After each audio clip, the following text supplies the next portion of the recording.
Hello दोस्तों, good morning. मेरा नाम धीरज और आप देख रहे हैं धीरज सीटेट एकेडमी। तो चलिए, आज हम आप लोग के लिए आप देख सकते हैं बीपीएससी टीआरई 4 का 9-10 क्लास जो आप लोग का चल रहा था सेट, उस सेट का हम लोग अभी तक अगर देखा जाए तो हम लोग सेट नंबर 8 तक पहुंच चुके हैं।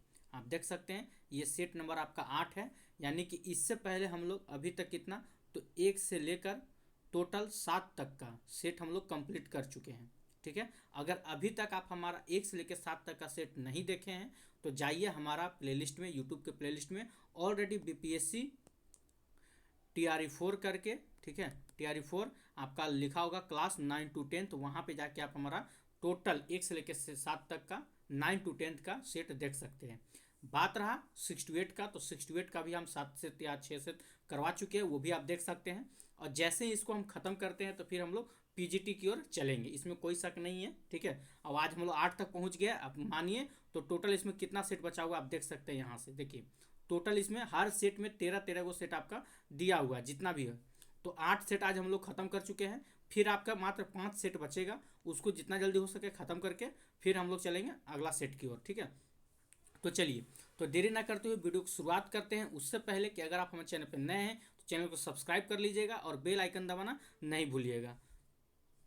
तो एक बार आप लोग को वीडियो को शेयर कर दे। और सबसे पहले हम लोग चलते हैं अपना सब्जेक्ट की ओर, जैसे कि हम लोग हर बार चलते हैं। और हिंदी इंग्लिश सारा चीज़ करवाया जाएगा, टेंशन नहीं लेना है। ठीक है, वीडियो के लास्ट में हम लोग जो आपका 40 नंबर का जो रहता है उसको भी हम लोग कवर कर लेंगे। ठीक है, तो सबसे पहले हम लोग चलते हैं ये अपना सब्जेक्ट इतिहास की ओर। ठीक है, पहले अपना सब्जेक्ट की ओर चलेंगे, इसके बाद आप लोग का जो भी होगा हिंदी हिंदी उसको भी हम लोग इसमें कवर कर लेंगे। ठीक है, आइए, तो एक बार आप लोग को शेयर, वीडियो को शेयर कर दीजिए, फिर हम शुरुआत करते हैं।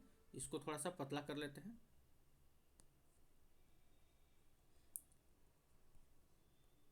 चलिए, अब ठीक है। आइए, तो इतिहास का हम लोग 40 क्वेश्चन को यहाँ इसमें कवर करने वाले हैं। ठीक है, चलिए, तो एक बार वीडियो को लाइक कर दिए आप लोग। तो सबसे पहला प्रश्न आप देख सकते हैं आपके स्क्रीन पे है। क्वेश्चन नंबर 71 में कहा जा रहा है कि नानाघाट अभिलेख निम्न में से किस राजवंश से संबंधित अभिलेख है। ठीक है, तो ये नानाघाट अभिलेख जो है किस राजवंश से संबंधित अभिलेख है। तो इसका राइट आंसर के पहले हम बात कर लें, तो इसका राइट आंसर क्या हो जाएगा, तो ये हो जाएगा आपका सातवाहन वंश से। ठीक है, तो नानाघाट अभिलेख जो है किस राजवंश से संबंधित है, तो सातवाहन वंश से संबंधित है। वहीं अगर हम बात कर ले थोड़ा सा मौर्य मौर्य साम्राज्य, मौर्य काल के बारे में, तो याद रखिए यहाँ से एक क्वेश्चन पूछा जाता है कि मौर्य वंश के संस्थापक कौन थे। ठीक है, मौर्य वंश के संस्थापक कौन थे, तो याद रखिएगा चंद्रगुप्त मौर्य। मौर्य वंश के संस्थापक कौन थे, तो चंद्रगुप्त मौर्य आपका मौर्य वंश के संस्थापक थे। ठीक है, एक मिनट, चलिए, चंद्रगुप्त मौर्य आपका मौर्य वंश के संस्थापक थे। वहीं अगर हम बात करें यहाँ पे गुप्त वंश का, तो गुप्त वंश के संस्थापक कौन थे, तो ये सबको पता है। गुप्त वंश के संस्थापक कौन थे, तो श्रीगुप्त। याद रखिए गुप्त वंश के संस्थापक कौन थे, तो श्रीगुप्त आपके गुप्त वंश के संस्थापक थे। ठीक है, चलिए नेक्स्ट क्वेश्चन क्यों चलते हैं। अगला प्रश्न क्या कहता है, आइए देखते हैं। अगला प्रश्न आपके स्क्रीन पे है। इसमें कहा जा रहा है आपका क्वेश्चन नंबर 72, कहा जा रहा है कि प्राचीन भारत का निम्न में से कौन सा शासक आजीवक संप्रदाय का अनुयायी रहा था। ठीक है, मतलब कि 3 शासक का नाम दिया हुआ है, बिंबिसार है, पुष्यमित्र शुंग है, बिंदुसार। तो कौन शासक थे जो आजीवक संप्रदाय का अनुयायी थे, ये पूछा जा रहा है। तो इसका राइट आंसर की अगर हम पहले बात कर लें तो इसका राइट आंसर क्या हो जाएगा, तो इसका राइट आंसर हो जाएगा आपका option number B, Bindusara. Bindusara जो थे वो आजीवक संप्रदाय के संस्थापक थे। वहीं अगर हम बात करते हैं बिंदुसार के बारे में, बिंदुसार कौन थे, तो बिंदुसार जो था वो अजात शत्रु, सॉरी, चंद्रगुप्त मौर्य का उत्तराधिकारी। पूछता है कभी कभी चंद्रगुप्त मौर्य का उत्तराधिकारी कौन हुआ था, तो उसका पुत्र कौन, चंद्रगुप्त मौर्य का पुत्र कौन, बिंदुसार। ठीक है, उसका उत्तराधिकारी हुआ था। बिंदुसार के बारे में बात कर ले तो बिंदुसार आपका आजीवक संप्रदाय का अनुयायी था। और बिंदुसार के पिता जो हुए चंद्रगुप्त मौर्य, वो किस धर्म के अनुयायी थे, तो याद रखिए वो जैन धर्म के थे। ठीक है, चंद्रगुप्त मौर्य जो थे वो जैन धर्म का अनुयायी थे। बिंदुसार जो था वो आपका आजीवक संप्रदाय का अनुयायी था। ठीक है, चलिए, अब अगर हम बात कर ले यहाँ पे बिंदुसार, तो बिंदुसार का उत्तराधिकारी कौन हुआ, तो बिंदुसार का उत्तराधिकारी उसका पुत्र यानी कि अशोक।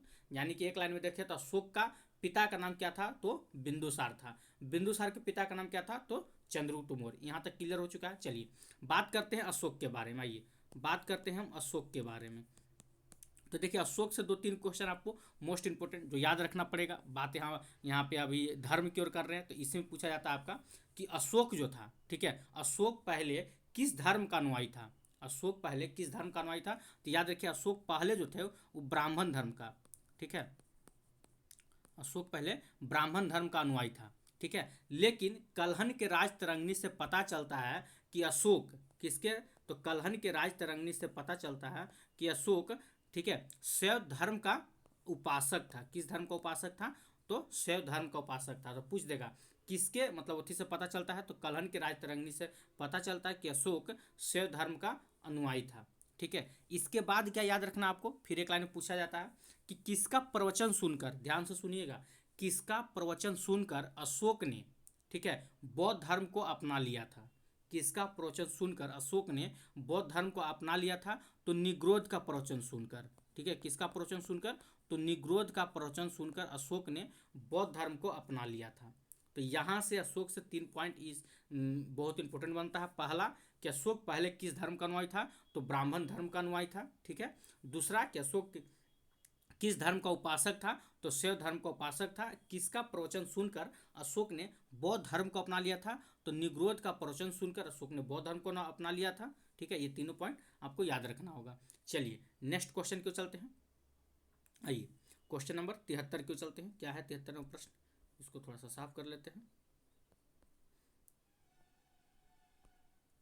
चलिए क्वेश्चन नंबर 73 देखते हैं। 73 में क्या कहा जा रहा है कि नाग दशक मगध साम्राज्य के किस राजवंश का अंतिम शासक था। तो नाग दशक जो था किस साम्राज्य का अंतिम शासक था, तो इसका राइट आंसर क्या हो जाएगा 73 का, तो ये हो जाएगा आपका हर्यक वंश, ठीक है। हर्यक वंश का नाग दशक मगध साम्राज्य का राजवंश का अंतिम शासक था। अब यहाँ पे अगर हम बात कर लेते हैं थोड़ा सा हर्यक वंश के बारे में, तो पूछता है हर्यक वंश का संस्थापक कौन था, ठीक है, याद रखिएगा। हर्यक वंश का संस्थापक कौन था, तो याद रखिएगा, तो कौन था, तो बिंबिसार, ठीक है। कौन था, तो बिंबिसार आपका हर्यक वंश का संस्थापक था, ठीक है। चलिए अगर यहाँ से पूछ देगा कि बिंबिसार जो था ये किस धर्म का अनुयायी था, तो ये याद रखिएगा ये आपका बौद्ध धर्म का अनुयायी था। बिंबिसार जो था किस धर्म का अनुयायी था, तो बिंबिसार बौद्ध धर्म का अनुयायी था, ठीक है। ये भी याद रखिएगा। चलिए यहाँ तक हो गया। चलिए नेक्स्ट क्वेश्चन क्यों चलते हैं। अगला प्रश्न क्या कहता है, क्वेश्चन नंबर 74 क्यों चलते हैं। 74वां प्रश्न क्या है, आइए देखते हैं। 74वां प्रश्न आपका कहा जा रहा है इसमें कि निम्न में से कौन सुमिलित है, तो कौन सुमिलित है वो देखना है। तो पहला आपका हाथी का गुफा अभिलेख, ये किससे संबंधित है, तो ये खारवेल से संबंधित है, तो बिल्कुल सही है। एहोल अभिलेख का संबंध किस शासक से है, तो पुलकेशिन द्वितीय से है, तो ये भी आपका बिल्कुल सही है। जूनागढ़ अभिलेख का संबंध किस शासक से है, तो रुद्रदामन से है, तो ये भी आपका बिल्कुल सही है। यानी कि एक हिसाब से देखें तो ऑप्शन ए बी सी तीनों का तीनों सही है, तो इसका राइट आंसर क्या हो जाएगा, ऑप्शन नंबर डी हो जाएगा। यहाँ तक तो ठीक है, लेकिन यहाँ से आपको इतना शासक से काम नहीं चलने वाला। एक दो शासक और भी है जिनका आपको नाम याद रखना है, ठीक है। तो देखिए यहाँ तक तो हो गया। फिर पूछा जाता है आपका प्रयाग प्रशस्ति, ठीक है। थोड़ा सा इसको छोटा कर देते हैं, चलिए ठीक है। तो प्रयाग स्तंभ लेख, प्रयाग स्तंभ लेख का संबंध किससे है, तो प्रयाग स्तंभ लेख का संबंध किससे है, तो याद रखिएगा समुद्रगुप्त से, ठीक है, समुद्रगुप्त से। प्रयाग स्तंभ लेख का संबंध किससे है, तो समुद्रगुप्त से है। फिर पूछा जाता है आपका मंदसौर अभिलेख, याद रखिएगा मंदसौर अभिलेख। मंदसौर अभिलेख का संबंध किससे है, तो मंदसौर अभिलेख का संबंध किससे है, तो मालवा नरेश, याद रखिए मालवा नरेश यशोवर्मन से, ठीक है, मालवा नरेश यशोवर्मन से, ठीक है। ये भी याद रखिएगा। जब भी आपसे पूछे कि प्रयाग स्तंभ लेख का संबंध किस शासक से है, तो समुद्रगुप्त से प्रयाग स्तंभ लेख का संबंध है। मंदसौर अभिलेख का संबंध किससे है, तो यशोवर्मन से। ये बहुत इंपॉर्टेंट भी आई है, ठीक है। इसको पूरा 74 नंबर आप अच्छे से याद कर लीजिएगा, कॉपी में कहीं लिख कर भी, ठीक है। चलिए अगला क्वेश्चन क्यों चलते हैं, क्वेश्चन नंबर आपका 75 क्यों चलते हैं। 75वां प्रश्न क्या कहता है, आइए देखते हैं। चलिए 75वां प्रश्न आपके स्क्रीन पे है, थोड़ा सा इसको जूम कर देते हैं। देखिए 75वां प्रश्न कहता है कि सारीपुत्र प्रकरण निम्न में से किसकी रचना है, तो ये किसकी रचना है, तो यहाँ पे आपका ऑप्शन नहीं दिया हुआ है, तो हम पहले मारेंगे उपयुक्त में से कोई नहीं। लेकिन याद रखना है सारीपुत्र प्रकरण जो है ये आपका अश्वघोष की रचना है। किसकी रचना है, तो अश्वघोष की रचना है। ये बहुत इंपॉर्टेंट क्वेश्चन है, इसको आप लोग याद रखिएगा, ठीक है।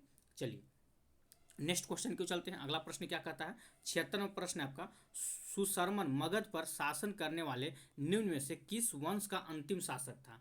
अभी जस्ट आप देखे थे पीछे आपसे पूछा गया था हर्यक वंश के बारे में, यहाँ पे सुशर्मन के बारे में पूछा गया। तो सुशर्मन जो था मगध पर शासन करने वाला किस वंश का अंतिम शासक था, तो इसका राइट आंसर क्या हो जाएगा, तो याद रखिएगा यहाँ पे आपका ये भी नहीं दिया हुआ है, ठीक है। तो सबसे पहले आप हमारे उपयुक्त में से कोई नहीं, क्योंकि यहाँ पे उस वंश का नाम नहीं दिया हुआ है। आपको वंश के नाम में क्या याद रखना है, तो हम यहाँ पे लिख देते हैं कर्ण वंश, ठीक है। किस वंश का था, तो कर्ण वंश का वो अंतिम शासक था, ठीक है। कर्ण वंश का अंतिम शासक था कौन, सुशर्मन। अब यहाँ पे थोड़ा सा हम बात कर लेते हैं, इसको थोड़ा सा ऊपर ले चलते हैं, इसको पहले साफ करते हैं। इसका राइट आंसर क्या आ जाएगा, तो कर्ण वंश याद रखिएगा, ठीक है। चलिए थोड़ा सा अगर हम इसमें अच्छे से आपको एक बात समझा देते हैं, बार बार हम मगध से पूछा जा रहा है इसलिए। आइए देखिए, एक लाइन में आपको याद रखना है, ठीक है। क्या याद रखना है, तो यहाँ पे याद रखना है आपको, कभी भी याद रखिएगा कि मगध पर बात करते हैं, मगध पर, तो मगध पर कितने राजवंशों ने शासन किया था, तो याद रखिएगा मगध पे 6 राजवंश ने, मगध पे 6 राजवंशों ने शासन किया था, ठीक है। कितने राजवंशों ने, तो 6 राजवंशों ने। और 6 का नाम आपको हम बता देते हैं, लिख देते हैं, याद रखिएगा। तो पहला नंबर पे याद रखिए, सबसे पहले कौन यहाँ शासन किया था, तो हर्यक वंश, ठीक है। मगध पे सबसे पहले किसका शासन था, तो हर्यक वंश का शासन था, याद रखिएगा। दूसरा नंबर पे कौन आता है, तो दूसरा नंबर पे आपका आता है शिशुनाग वंश, ठीक है, शिशुनाग वंश। थोड़ा सा कलर को चेंज कर देते हैं, ठीक है।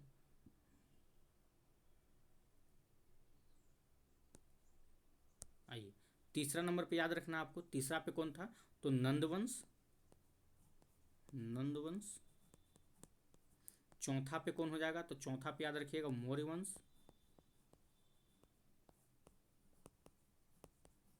ठीक है। पांचवा नंबर पे आपको याद रखना है सुगवंश,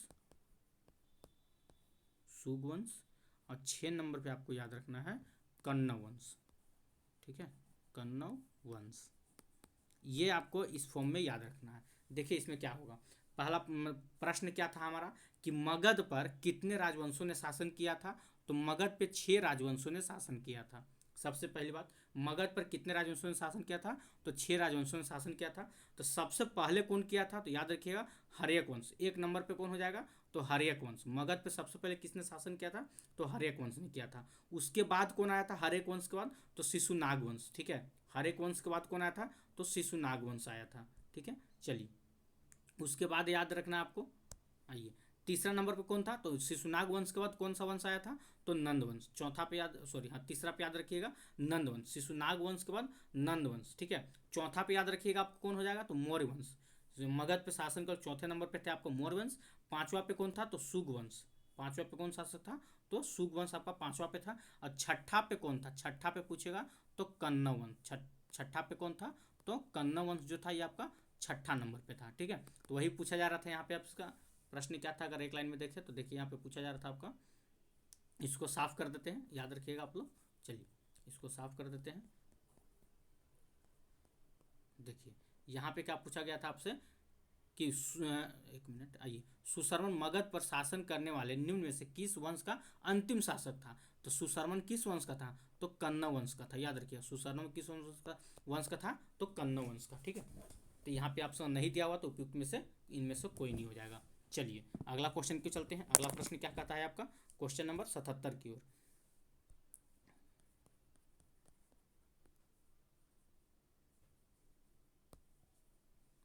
77वां प्रश्न क्या कहता है, देखिए कि एक मिनट, चलिए सुदर्शन झील का निर्माण निम्न में से किस शासक के काल में हुआ था, ठीक है। तो सुदर्शन झील का निर्माण किस शासक के काल में हुआ था, तो याद रखना है चंद्रगुप्त मौर्य के काल में सुदर्शन झील का निर्माण हुआ था, ठीक है। यहाँ से चंद्रगुप्त मौर्य से एक क्वेश्चन पूछा जाता है कि चंद्रगुप्त मौर्य ने जैन धर्म की दीक्षा, याद रखिएगा चंद्रगुप्त मौर्य ने जैन धर्म, अगर हम यहाँ पे लिख देते हैं जैन धर्म की दीक्षा किससे लिया था, ठीक है। चंद्रगुप्त मौर्य ने जैन धर्म की दीक्षा किससे लिया था, तो याद रखिए भद्रबाहु से, भद्रबाहु से। चंद्रगुप्त मौर्य ने जैन धर्म की दीक्षा किससे लिया था, तो भद्रबाहु से लिया था, ठीक है। चलिए चंद्रगुप्त मौर्य से बारे में एक क्वेश्चन और याद रखिएगा, पूछा जाता है कि मेघास्थनीज किसके दरबार में रहता था या किसके दौरान में आया था, ठीक है। मेघास्थनीज किसके दौरान में आया था, तो चंद्रगुप्त मौर्य के दौरान में मेघास्थनीज आया था, ठीक है, ये भी याद रखिएगा। चलिए नेक्स्ट क्वेश्चन को चलते हैं, अगला प्रश्न क्या कहता है, आइए देखते हैं। क्वेश्चन नंबर 78 में क्या कहा जा रहा है कश्मीर के इतिहास को बताने वाला राजतरंगिणी शीर्षक वाले साहित्य के रचना संबंधित व्यक्ति निम्न में से कौन सा था। देखिए, राजतरंगिणी शीर्षक के साहित्य बताने वाला, तो इसका राइट आंसर क्या हो जाएगा, तो इसका राइट आंसर हो जाएगा उपयुक्त में से एक से अधिक। राजतरंगिणी, कल्हन की राजतरंगिणी से भी हमें पता चलता है कश्मीर का इतिहास, ठीक है। जोना राजा के राजतरंगिणी से भी हमें पता चलता है कश्मीर का इतिहास, और श्रीवर से भी श्रीवर के राजतरंगिणी से भी हमें पता चलता है कश्मीर का इतिहास। मतलब एक लाइन में याद करें तो याद रखिएगा, ठीक है। क्या याद रखना है, देखिए, मतलब कि ये तीनों के राजतरंगिणी से हमें कश्मीर का इतिहास पता चलता है, ठीक है, याद रखिएगा। ये तीनों ने कश्मीर का इतिहास बताए थे, याद रखिएगा, ठीक है।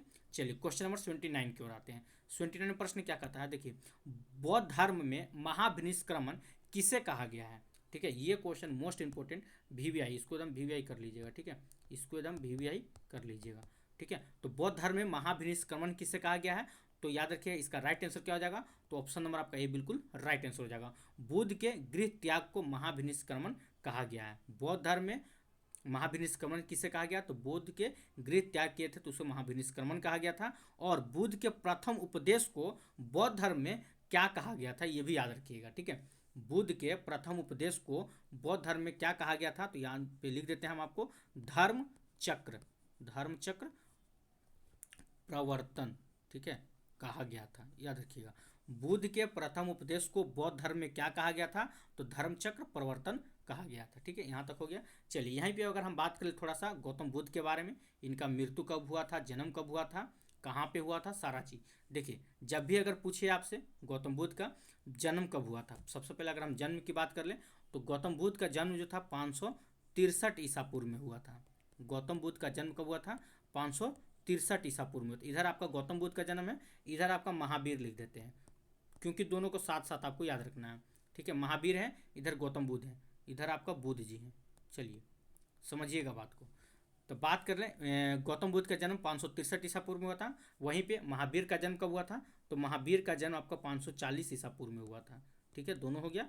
अच्छा, फिर से याद रखना यहाँ से कि गौतम बुद्ध का मृत्यु जब आपसे पूछे गौतम बुद्ध की मृत्यु कब हुआ था, तो वो डेट अगर याद नहीं भी रहता है तो कन्फ्यूजन नहीं। गौतम बुद्ध का मृत्यु आपका 80 वर्ष की अवस्था में कब हुआ था, 80 वर्ष की अवस्था में हुआ था। तो इसमें आपको 80 माइनस कर देना है। गौतम बुद्ध के जन्म याद रखना 563 में हुआ था, मृत्यु के लिए 80 माइनस कर देना। तो 80 माइनस करेंगे तो कितना हो जाएगा, ये आपका हो जाएगा यहाँ पे टोटल 483 ईसा पूर्व में। यानी कि गौतम बुद्ध का मृत्यु कब हुआ था, तो 483 ईसा पूर्व क्या हुआ था, तो मृत्यु हुआ था, ठीक है। अब पूछ दे मृत्यु कहाँ हुआ था, तो याद रखिएगा कुशीनगर में। कहाँ हुआ था, तो कुशीनगर, ये भी याद रखिएगा क्योंकि इंपॉर्टेंट है। गौतम बुद्ध की मृत्यु कहाँ हुआ था, तो कुशीनगर में हुआ था। कब हुआ था, 483 ईसा पूर्व में। जन्म कब हुआ था, 563 ईसा पूर्व में। ये हो गया आपका गौतम बुद्ध के बारे में। वहीं पे अगर हम चलते हैं महावीर के बारे में, देखिए, तो महावीर का जन्म कब हुआ था, 540 ईसा पूर्व में हुआ था, ठीक है। एक मिनट, कब हुआ था, तो 540 ईसा पूर्व में हुआ था। अगर गौतम महावीर के हमें मृत्यु मालूम करना है कि महावीर की मृत्यु कब हुआ था, तो इसमें आपको 72 माइनस करना है। कितना माइनस करना है, तो मात्र 72 इसमें माइनस करना है। तो जब 72 कीजिएगा तो ये आपका आ जाएगा 468 ईसा पूर्व में। तो महावीर की मृत्यु कब हुआ था, तो 468 ईसा पूर्व में हुआ था, ठीक है। अब अच्छा, जब पूछ दे महावीर की मृत्यु कहाँ हुआ था, तो पावापुरी, याद रखिएगा पावापुरी में महावीर की मृत्यु हुआ था, ठीक है। ये भी आपको याद रखना है। तो यहाँ पे दोनों पॉइंट आपको हम लिख दिए हैं, आपको कन्फ्यूजन ना हो, ठीक है। पहला कि गौतम बुद्ध के बारे में अगर देखें तो बुद्ध का जन्म कब हुआ था, तो 563 ईसा पूर्व में। बुद्ध का जन्म कब हुआ था, 563 ईसा पूर्व में। मृत्यु पूछेगा तो बस याद रखना है इसमें 80 माइनस कर देना है गौतम बुद्ध में। महावीर में आपको 72 माइनस कर देना है, ठीक है। तो जब कीजिएगा तो ये हो जाएगा आपका। चलिए नेक्स्ट क्वेश्चन की ओर चलते हैं। अगला प्रश्न क्या कहता है, इसको थोड़ा साफ कर लेते हैं।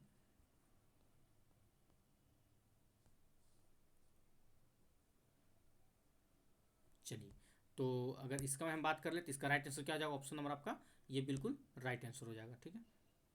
चलिए नेक्स्ट क्वेश्चन को चलते हैं। क्वेश्चन नंबर आपका 80 में क्या कहा जा रहा है, निम्न में से कौन सी रचना पुष्यभूति वंश के महान शासक हर्षवर्धन द्वारा रचित है। तो देखिए हर्षवर्धन के द्वारा रचित महान, इसमें क्या क्या है तो याद रखिएगा हर्षवर्धन के द्वारा। रत्नावली के लेखक कौन थे तो हर्षवर्धन ही थे। नागनंद के लेखक कौन थे तो हर्षवर्धन। प्रियदर्शिका किन की पुस्तक है, हर्षवर्धन की। ये तो तीनों जो पुस्तकें हैं ये किन की है तो याद रखिएगा हर्षवर्धन की है। तो इसका राइट आंसर क्या हो जाएगा, उपयुक्त में से कोई नहीं, इसको एकदम वीवीआई में लेके चलिएगा, ठीक है। ये बहुत इंपॉर्टेंट प्रश्न है, याद रखिएगा। हर्षवर्धन की 3 गो पुस्तक है, रत्नावली, नागनंद और प्रियदर्शिका, ये तीनों बहुत इंपॉर्टेंट है। नेक्स्ट क्वेश्चन के चलते, क्वेश्चन नंबर 81 कहता है कि पूर्वी मीमांसा दर्शन के प्रतिपादक निम्न में से किसे माना जाता है, ठीक है। तो किससे माना जाता है तो इसका राइट आंसर क्या हो जाएगा, तो यहाँ पे आपका नहीं दिया हुआ, तो सबसे पहले मारिए उपयुक्त में से कोई नहीं, ठीक है। इसका राइट आंसर हो जाएगा आपका जैमिनी, याद रखिए कौन हो जाएगा तो जैमिनी हो जाएगा, ठीक है। तो क्या था कि पूर्वी मीमांसा दर्शन के प्रतिपादक कौन थे तो जैमिनी थे, ठीक है। अब वहीं पे अगर हम बात कर ले, यहाँ पे आइए कपिल मुनि, ये किनके थे तो इनके बारे में याद रखिएगा सांख्य दर्शन, ठीक है। कभी कभी पूछ देगा कि सांख्य दर्शन के प्रतिपादक कौन थे तो याद रखिए सांख्य दर्शन पूछेगा तो कपिल मुनि हो जाएंगे। पतंजलि किनके थे तो पतंजलि आपको याद होगा योग दर्शन के, योग दर्शन के प्रतिपादक कौन थे तो पतंजलि, ठीक है। योग दर्शन के प्रतिपादन कौन थे तो पतंजलि हो जाएंगे। वहीं पे अगर याद रखिएगा आपका न्याय दर्शन भी पूछ लिया जाता है, न्याय दर्शन, तो न्याय के कौन हो जाएंगे तो गौतम हो जाएंगे, ठीक है। न्याय दर्शन के प्रतिपादक कौन थे तो गौतम हो जाएंगे। और एक आपको याद रखना है वेदांत, यहाँ पे लिख देते हैं थोड़ा सा छोटा करके, आइए, ठीक है। यहाँ पे याद रखिएगा वेदांत दर्शन, ठीक है। वेदांत दर्शन के प्रतिपादक कौन थे तो बदरायन, ठीक है, बदरायन, वेदांत दर्शन के बदरायन। और एक और छूट रहा है आपका वैशिक,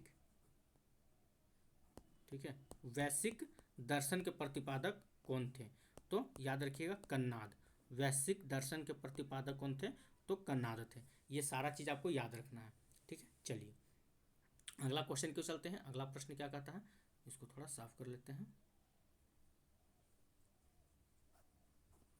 आइए नेक्स्ट क्वेश्चन क्यों चलते हैं, क्वेश्चन नंबर 82। 82 में क्या कहा जा रहा है, देखिए 82 में प्रश्न है आपका, कहा जा रहा है कि मौर्य साम्राज्य के पतन का काल कब से शुरू माना जाता है। तो मौर्य साम्राज्य जो था उसका पतन के काल कब से शुरू माना जाता है, किसके मृत्यु के बाद, क्या चंद्रगुप्त मौर्य की मृत्यु के बाद माना जाता है, कि बिंदुसार की मृत्यु के बाद माना जाता है, कि अशोक की मृत्यु के बाद माना जाता है, किसके मृत्यु के बाद माना जाता है मतलब कि मौर्य साम्राज्य का पतन शुरू हो गया था। तो याद रखिए अशोक की मृत्यु, जब अशोक की मृत्यु हुआ था उस समय से मौर्य साम्राज्य के पतन का काल आपका शुरू हो गया था, ठीक है। चलिए यहीं पे अगर हम बात कर ले कि अशोक का मृत्यु जो हुआ था कब हुआ था तो 232 ईसा पूर्व, याद रखिए अशोक की मृत्यु कब हुआ था 232 ईसा पूर्व। चंद्रगुप्त मौर्य की मृत्यु पूछे तो 298 ईसा पूर्व, ये भी याद रखिएगा, ठीक है। चलिए अगला क्वेश्चन क्यों चलते हैं, क्वेश्चन नंबर 83। 83 में क्या कहा जा रहा है आइए देखते हैं। 83 में प्रश्न कहता है आपका कि गुर्जर प्रतिहार वंश का संस्थापक शासक कौन था, ठीक है। तो गुर्जर प्रतिहार वंश का संस्थापक कौन था तो इसका राइट आंसर क्या हो जाएगा तो यहाँ पे हो जाएगा आपका ऑप्शन नंबर बी, बिल्कुल राइट आंसर हो जाएगा नागभट्ट प्रथम। गुर्जर प्रतिहार वंश संस्थापक कौन था तो नागभट्ट प्रथम था। मिहिर भोज के बारे में एक क्वेश्चन मोस्ट इंपोर्टेंट है, याद रखिए पूछा जाता है कि प्रतिहार वंश का, किस वंश का तो प्रतिहार, याद रखिएगा प्रतिहार वंश का सर्वाधिक शक्तिशाली और प्रतापी राजा कौन था, ठीक है। प्रतिहार वंश का सर्वाधिक शक्तिशाली और प्रतापी राजा कौन था तो मिहिर भोज था, ये बहुत इंपॉर्टेंट था, याद रखिएगा। चलिए अगला क्वेश्चन क्यों चलते हैं, क्वेश्चन नंबर 84। 84 नंबर क्या कहता है यहाँ पे कि इंडो ग्रीक शासक डेमेट्रियस का शासनकाल कब कब का था, ठीक है। तो इसका शासनकाल कब का था तो याद रखिएगा द्वितीय सदी ईसा पूर्व से लेकर आरंभिक चरण में, ऑप्शन नंबर आपका ए बिल्कुल राइट आंसर हो जाएगा। नेक्स्ट क्वेश्चन क्यों चलते हैं, क्वेश्चन नंबर 85 नंबर क्या कहता है, देखिए 85 में प्रश्न है कि कार्तिक वंश निम्न में से किस क्षेत्र पर शासन करने वाला एक राजवंश था, ठीक है। तो किस क्षेत्र में तो याद रखिए कश्मीर, कश्मीर पर शासन केवल एक वंश थे। यहाँ से एक मोस्ट इंपॉर्टेंट प्रश्न आपको बता देते हैं, याद रखिए पूछा जाता है, ठीक है, कि कश्मीर पर शासन करने वाले शासक का क्रम में आपको बताना है, ठीक है। कश्मीर पर शासन करने वाले शासकों का क्रम, तो सबसे पहला नंबर पे कौन हो जाएगा यहीं पे लिख देते हैं आपका, ठीक है। तो देखिए सबसे पहले पे तो आपका यहीं पे हो जाएगा कार्तिक वंश, ये आपका सबसे प्रथम स्थान पे हो जाएगा।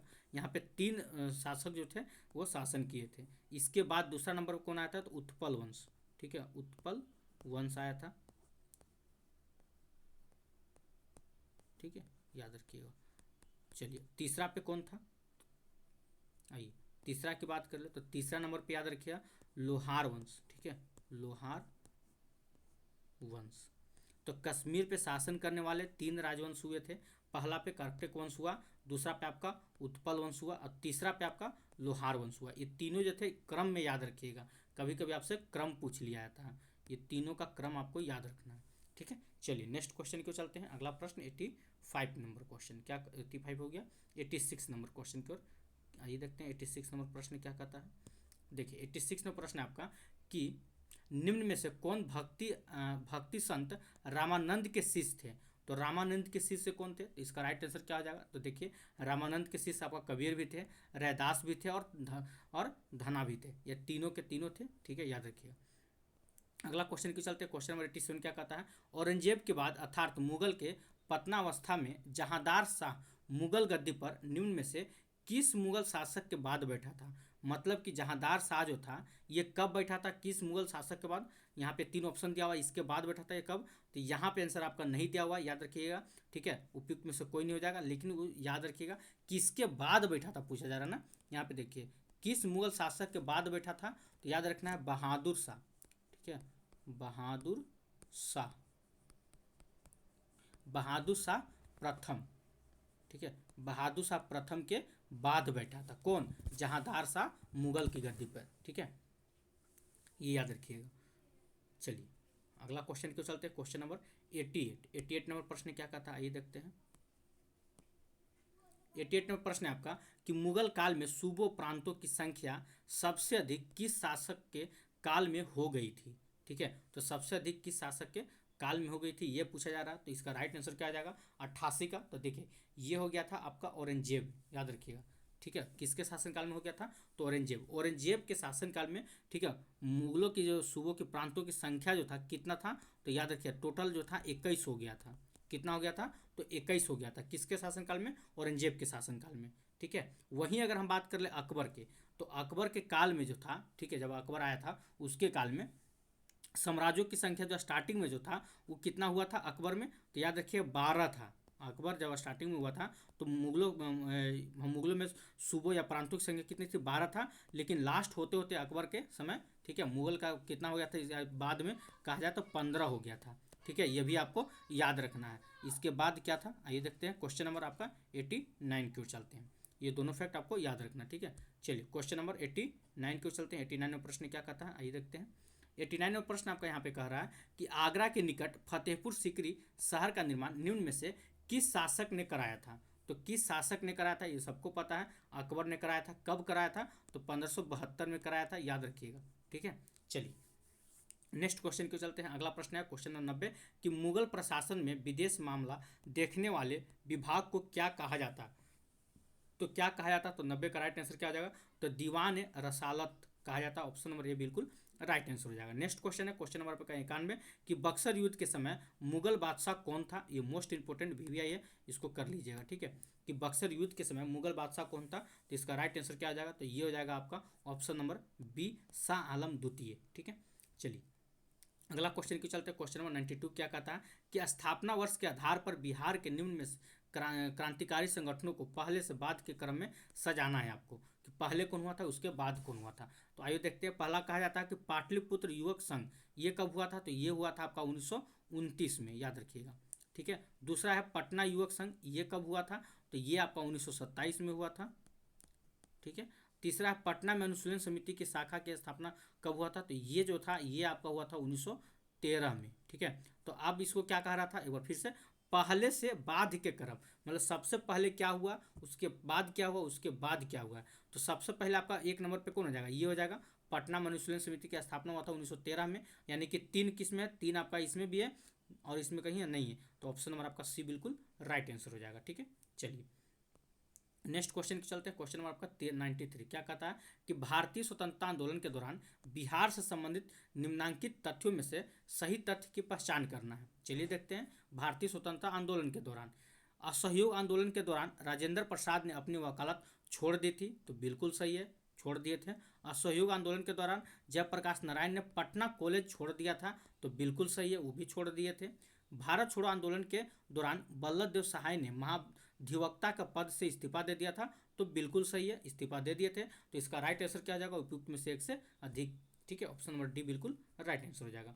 नेक्स्ट क्वेश्चन की चलते हैं। क्वेश्चन नंबर आपका 94 क्या कहता है कि स्वामी बिरजानंद निम्न में से किसके गुरु थे। ठीक है, तो किसके गुरु थे, तो ये स्वामी दयानंद सरस्वती के थे। वही स्वामी दयानंद सरस्वती जिन्होंने आर्य समाज की स्थापना किया था। कभी पूछ देता है आर्य समाज की स्थापना किसने किया था, तो स्वामी दयानंद सरस्वती ने किया था। ठीक है, चलिए नेक्स्ट क्वेश्चन की चलते। क्वेश्चन नंबर 95 में प्रश्न क्या कहता है, देखिए 95 में प्रश्न आपका कि यहाँ पे थोड़ा सा जूम कर देते हैं कि दादा भाई नौरोजी निम्न में से किस वर्ष भारतीय राष्ट्रीय कांग्रेस के अध्यक्ष बने थे। आप देखिए दादा भाई नौरोजी जो थे वो किस वर्ष भारतीय राष्ट्रीय कांग्रेस के अध्यक्ष बने थे। तो आपको पता है दादा भाई नौरोजी जो थे 3 बार, कितने बार, तो 3 बार भारतीय राष्ट्रीय कांग्रेस की अध्यक्षता किए थे। ठीक है, सबसे पहले कब किए थे, तो ये सबसे पहले वो 1886 में किए थे। कहाँ किए थे, तो कलकत्ता में किए थे। सबसे पहले उन्होंने कलकत्ता में अध्यक्षता किए थे। उसके बाद ने 1893 में, ठीक है 1893 में किए थे। कहाँ, तो लाहौर में, याद रखिएगा कहाँ किए थे, तो लाहौर में भारतीय राष्ट्रीय कांग्रेस की अध्यक्षता किए थे। और तीसरी बार 1906 में, ठीक है तीसरी बार 1906 में कहाँ किए थे, ये भी आपका कलकत्ता में ही किए थे। ठीक है, तो एक लाइन में याद रखिए, दादा भाई नौरोजी भारतीय राष्ट्रीय कांग्रेस अध्यक्षता कितने बार किए थे, तो 3 बार किए थे। कब कब किए थे, कहाँ किए थे, सब याद रखना है। पहला 1886 में कलकत्ता अधिवेशन, दूसरा 1893 में लाहौर अधिवेशन, तीसरा 1906 में आपका कलकत्ता अधिवेशन। ठीक है, चलिए नेक्स्ट क्वेश्चन क्यों चलते हैं। अगला प्रश्न क्या कहता है, 97 नंबर, आइए देखते हैं। 97 प्रश्न है आपका कि ब्रिटिश शासन के काल में कलकत्ता मदरसा की स्थापना कब और किसके द्वारा की गई थी। ठीक है, तो किसके द्वारा और कब किया गया था, तो याद रखिए 1781 में वारेन हेस्टिंग्स के द्वारा किया गया था। ऑप्शन नंबर ए बिल्कुल राइट आंसर हो जाएगा। नेक्स्ट क्वेश्चन क्यों चलते हैं। क्वेश्चन नंबर 97 क्या कह रहा है कि 1942 ईस्वी में जयप्रकाश नारायण कहाँ के जेल से निकल भागने में सफल रहे थे। तो कहाँ के जेल से भागने में सफल रहे, तो ये आपको पता होगा हजारीबाग के जेल से। और किस दिन, तो दीपावली के दिन, याद रखिएगा दीपावली के दिन भागने में वो सफल रहे थे। ठीक है, चलिए नेक्स्ट क्वेश्चन देखते हैं कि क्वेश्चन नंबर 98 क्या कहता है कि द्वितीय अफीम युद्ध कब हुआ था। बार बार आपको बताते हैं कि पहला याद रखना, पहला, ठीक है पहला अफीम युद्ध और दूसरा अफीम युद्ध बहुत बार पूछा हुआ है। तो पहला अफीम युद्ध जब भी पूछेगा तो याद रखना 1839 से लेके, ठीक है 1842, पहला अफीम युद्ध 1839 से लेकर 1842। दूसरा अफीम युद्ध यहाँ पे पूछा हुआ है, तो ये क्या हो जाएगा 1856 से लेकर 1860। ऑप्शन नंबर ये बिल्कुल राइट आंसर हो जाएगा। ठीक है, चलिए अगला क्वेश्चन क्यों चलते हैं। अगला क्वेश्चन क्या है, 99 नंबर। 99 नंबर प्रश्न क्या कहता है, देखिए लौह और रक्त की नीति निम्न में से किस यूरोपियन नेता का था। तो लौह एवं रक्त, कल भी आप लोग को हम सेट नंबर 7 में भी बताए थे। ये क्वेश्चन का आंसर आपको हम सेट नंबर 7 में भी बताए थे। ठीक है, लौह एवं रक्त पूछेगा तो इसका राइट आंसर हो जाएगा बिस्मार्क। ठीक है, यहाँ से 3 क्वेश्चन याद रखिएगा। लौह एवं रक्त पूछा है, आने वाले समय में आपसे क्या पूछ लिया जाएगा। ठीक है, रक्त एवं लौह, ये आपका हिस्ट्री का प्रश्न भी है। ठीक है, रक्त एवं लौह की नीति ये किसने अपनाया था। रक्त एवं लौह की नीति बोलेगा तो याद रखिएगा बलवन, ये मोस्ट इंपोर्टेंट है। ठीक है, बलवन ने, सॉरी हाँ बलवन। लौह एवं रक्त की नीति, सॉरी रक्त एवं लौह की नीति किसने अपनाया था, तो बलवन जो था अपने विरोधी के प्रति रक्त एवं लौह की नीति अपनाया था। ठीक है, यहाँ से क्वेश्चन और याद रखिएगा, लौह एवं रक्त। ठीक है, यहाँ पे लौह एवं रक्त हो गया। अगला याद रखिएगा लौह एवं तलवार की नीति, लौह एवं तलवार। ठीक है, लौह एवं तलवार की नीति किसने अपनाया था, तो औरंगजेब, क्या नाम था उसका, अलाउद्दीन खिलजी। अलाउद्दीन खिलजी ने, ठीक है मंगोलों से निपटने के लिए, पूछता है अलाउद्दीन खिलजी ने मंगोलों से निपटने के लिए कौन सी नीति का पालन किया था, तो लौह एवं तलवार की नीति। ठीक है, अलाउद्दीन खिलजी ने मंगोलों से निपटने के लिए किस नीति का प्रयोग किया था, तो लौह एवं तलवार की नीति का प्रयोग किया था। ठीक है, चलिए नेक्स्ट क्वेश्चन की चलते हैं। क्वेश्चन नंबर 100 नंबर प्रश्न की ओर चलते हैं। 100 नंबर प्रश्न क्या कहता है, आइए देखते हैं। देखिए 100 नंबर प्रश्न कहता है कि प्रसिद्ध साहित्यकार लियो टोल्स्टॉय किस देश के थे। ठीक है, तो लियो टोल्स्टॉय किस देश के रहने वाले थे, तो ये आपका रूस का रहने वाले थे। अगला क्वेश्चन की चलते हैं। क्वेश्चन नंबर 101 क्या कहता है, 19वीं सदी के पूर्वार्ध में टर्की के विरुद्ध अपनी स्वतंत्रता के लिए यूनानियों के द्वारा शुरू किया गया स्वतंत्रता आंदोलन में निम्न में से कौन सा देश यूनान के पक्ष में नहीं था। तो कौन सा देश यूनान के पक्ष में नहीं था, तो इसका राइट आंसर हो जाएगा उपयुक्त में से एक से अधिक नहीं था। अगला क्वेश्चन की चलते, क्वेश्चन नंबर 102, निम्न में से किस देश को बंटवारा 19वीं सदी के अंतिम चरण के दौरान विभिन्न देशों के हाथ में किया गया, साथ में होता, जिसे तरबूज का बंटवारा कहा गया था। ठीक है, तो तरबूज का बंटवारा कहा गया था किस देश के साथ में, तो चीन के साथ में। ऑप्शन नंबर बी बिल्कुल राइट आंसर हो जाएगा आपका। चलिए क्वेश्चन नंबर 103 के चलते हैं। 103 में क्या कहता है कि प्रथम विश्व युद्ध के समय सामान्य रूप से किन देशों के समूह को मित्र राष्ट्र कहा गया है? तो किसे मित्र राष्ट्र के नाम से जानते हैं? इसमें कौन कौन से देश आते हैं? तो याद रखिएगा, इसमें आपका रूस आएगा, फ्रांस और ब्रिटेन, यानी कि रूस, फ्रांस, ब्रिटेन को मित्र राष्ट्र कहा गया। ठीक, ऑप्शन नंबर आपका सी बिल्कुल राइट आंसर हो जाएगा। 104 नंबर प्रश्न देखते हैं कि कहा जा रहा है कि प्रथम विश्व युद्ध के बाद शांति स्थापना के उद्देश्य से कहाँ शांति सम्मेलन का आयोजन किया गया था? तो शांति सम्मेलन का आयोजन कहाँ किया गया था? तो ये आपका पेरिस सम्मेलन 1919 में किया गया था। ऑप्शन नंबर आपका ए बिल्कुल राइट आंसर हो जाएगा। चलिए क्वेश्चन नंबर 105 के चलते हैं। 105 में प्रश्न क्या कहता है? चलिए 105 में प्रश्न है आपका, आइए 105 नंबर कहा जा रहा है कि प्रथम विश्व युद्ध के बाद विजयी मित्र राष्ट्र गुट ने किस देश के साथ वर्साई की संधि किया था? तो किस देश के साथ किया था? तो जर्मनी के साथ। ऑप्शन नंबर ए आपका बिल्कुल राइट आंसर हो जाएगा। नेक्स्ट क्वेश्चन है क्वेश्चन नंबर 106 नंबर कहा जा रहा है कि 1879 के विद्वेद संधि किन राष्ट्र के मध्य में हुई थी? तो ये किसके किसके बीच में हुआ था? तो ये आपका ऑस्ट्रिया और जर्मनी के बीच में हुआ था। ऑप्शन नंबर ए बिल्कुल राइट आंसर हो जाएगा।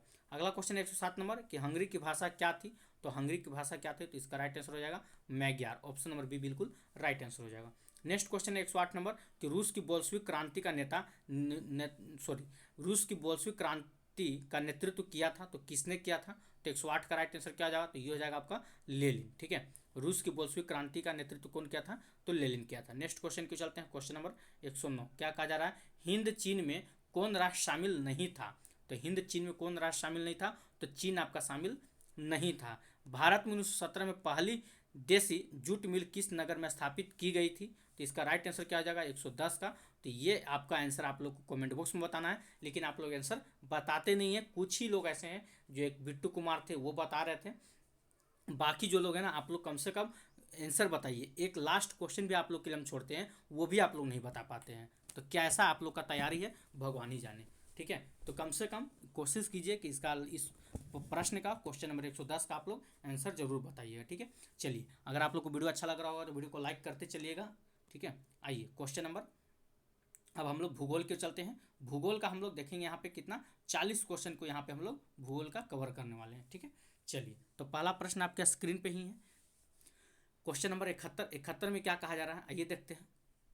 सौरमंडल के किस ग्रह की घूर्णन की गति जो है सर्वाधिक सबसे कम है? यहाँ पे सबसे कम पूछा जा रहा है ना, तो सबसे कम किस ग्रह का है? तो याद रखिएगा, इसका राइट आंसर हो जाएगा तो बृहस्पति हो जाएगा।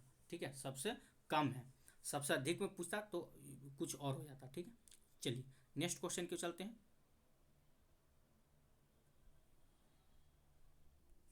चलिए अगला क्वेश्चन क्यों चलते हैं। क्वेश्चन नंबर आपका 72 क्या कह रहा है? आकार के आधार पर निम्न में से कौन से ग्रह का सबसे बड़ा ग्रह है? ठीक है, कौन ग्रह सबसे बड़ा है आकार के आधार पर, यह पूछा जा रहा है। तो 72 का राइट आंसर क्या हो जाएगा? तो शनि। ठीक है, ऑप्शन नंबर सी बिल्कुल राइट आंसर हो जाएगा। 73 नंबर क्वेश्चन क्यों चलते हैं कि विषुवत रेखा निम्न में से किस महादेश से होकर गुजरती है? ठीक है, तो विषुवत रेखा निम्न से किस महादेश से होकर गुजरती है?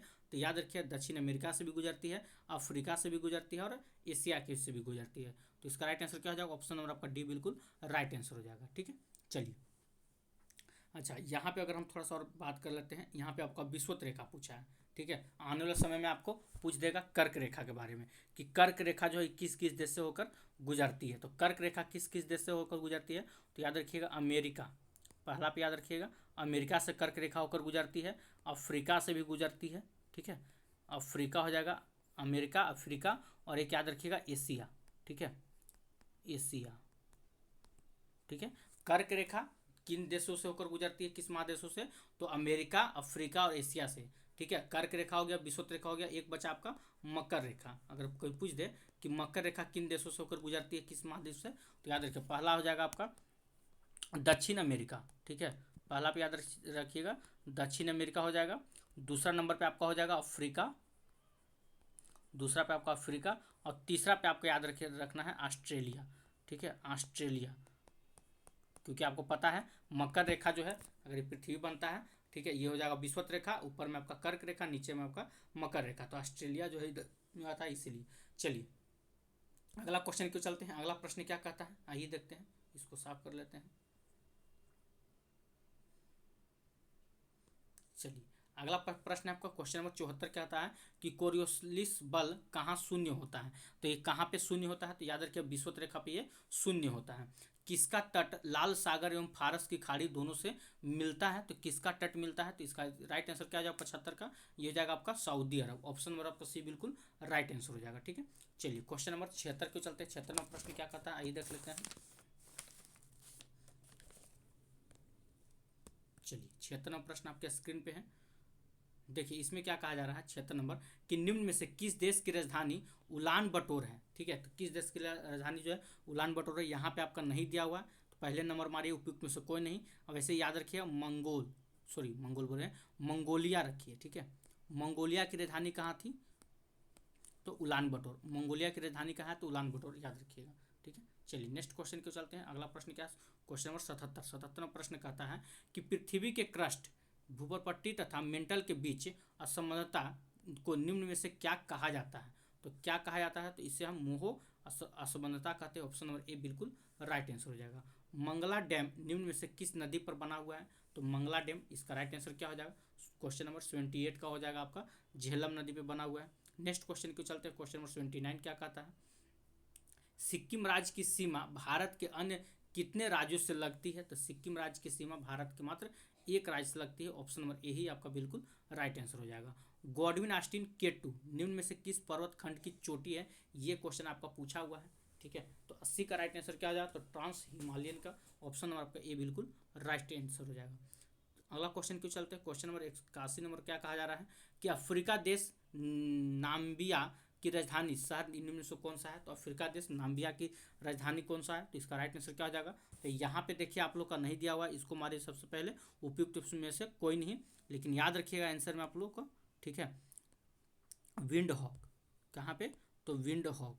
ठीक है, क्या था, तो नाम्बिया की राजधानी कहाँ था, तो विंड हॉक।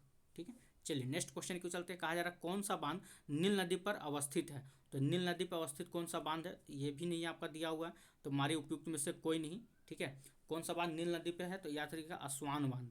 ठीक है, कौन सा बांध है, तो आसवान बांध। आसवान बांध जो है आपको नील नदी पे स्थित है। ठीक है, चलिए नेक्स्ट क्वेश्चन क्यों चलते हैं। कहा जा रहा है ग्रेट बैरियर रीफ कहाँ स्थित है, तो ग्रेट बैरियर रीफ जो है ये कहाँ स्थित है, तो ये आपका ऑस्ट्रेलिया में है। तो ऑप्शन नंबर ए बिल्कुल राइट आंसर हो जाएगा। अगला प्रश्न क्यों चलते हैं। कहा जा रहा है निम्न से कौन सी जल संधि यूरोप को अफ्रीका से अलग करती है, तो कौन सी जल संधि जो है यूरोप को अफ्रीका से अलग करेगी, तो इसका राइट आंसर क्या हो जाएगा, जिब्राल्टर संधि। ऑप्शन नंबर ए बिल्कुल राइट आंसर हो जाएगा। ठीक है, अगला क्वेश्चन क्यों चलते हैं। क्वेश्चन नंबर 85 क्या कहा जा रहा है, यूरोप की सबसे लंबी नदी निम्न में से कौन सी है, तो यूरोप की सबसे लंबी नदी कौन है, तो ये हो जाएगा आपका ओल्गा नदी। ऑप्शन नंबर आपका भी बिल्कुल राइट आंसर हो जाएगा। अगला क्वेश्चन आपका एकांगुआ चोटी से संबंधित सही तथ्य की पहचान करना। चलिए इसमें पहचान करते हैं, क्या कहा जा रहा है। देखिए यह एंडीज पर्वत श्रेणी का सर्वोच्च चोटी है, तो ये बिल्कुल सही है। यह रॉकी पर्वत श्रेणी का सर्वोच्च चोटी है, नहीं, ये तो आपका गलत हो जाएगा। यह चिली और अर्जेंटीना की सीमा पर अवस्थित है, तो बिल्कुल सही है। तो हम कह सकते हैं ए और सी सही है, यानी कि एक से अधिक इसका बिल्कुल राइट आंसर हो जाएगा। चलिए क्वेश्चन नंबर 87 को चलते हैं। 87 प्रश्न क्या कहता है, ओजोन, ठीक है, ओजोन पट्टी वायुमंडल के किस भाग में अवस्थित है, तो किस भाग में, ये आपका समताप मंडल में है। ठीक है, ओजोन पट्टी किस भाग में है, तो ये आपका समताप मंडल में अवस्थित है। चलिए अगला क्वेश्चन की चलते हैं। क्वेश्चन नंबर आपका 88 नंबर प्रश्न क्या कहता है, आइए देखते हैं। देखो दोस्तों, अगर वीडियो आप लोग को अच्छा लग रहा है तो वीडियो को लाइक करते चलिएगा। अगर अभी तक आप हमारे चैनल को सब्सक्राइब नहीं किए, चैनल सब्सक्राइब कर लीजिएगा और बेल आइकन दबाना नहीं भूलिएगा। ठीक है, क्योंकि जैसे ही अगर हम वीडियो कल 10 बजे अपलोड करें आप लोग को कभी भी, तो इसका नोटिफिकेशन आप तक जरूर पहुँचे। ठीक है, चलिए 88वां प्रश्न क्या कहता है। देखिए प्लूटो की खोज किस वर्ष हुई थी, ठीक है, तो कब हुआ था, तो ये आपका 1930 में हुआ था। ऑप्शन नंबर आपका भी बिल्कुल राइट आंसर हो जाएगा। अगला क्वेश्चन क्यों चलते हैं। कहा जा रहा है पीटर्सबर्ग औद्योगिक शहर किस देश में है, तो ये किस देश में है, तो इसका राइट आंसर क्या हो जाएगा, ये हो जाएगा संयुक्त राज्य अमेरिका में। ऑप्शन नंबर ए बिल्कुल राइट आंसर हो जाएगा। चिनुक किस महादेश की अस्थायी पवन है, ठीक है, तो ये किस महादेश का है, तो याद रखिए ये आपका उत्तर अमेरिका का। ऑप्शन नंबर सी बिल्कुल राइट आंसर हो जाएगा। अगला क्वेश्चन की चलते हैं। क्वेश्चन नंबर आपका 91 नंबर प्रश्न क्या कहता है कि रिंग ऑफ फायर कहाँ पाया जाता है, तो रिंग ऑफ फायर कहाँ पाया जाता है, तो ये आपका प्रशांत महासागर में पाया जाता है। ऑप्शन नंबर आपका सी बिल्कुल राइट आंसर हो जाएगा।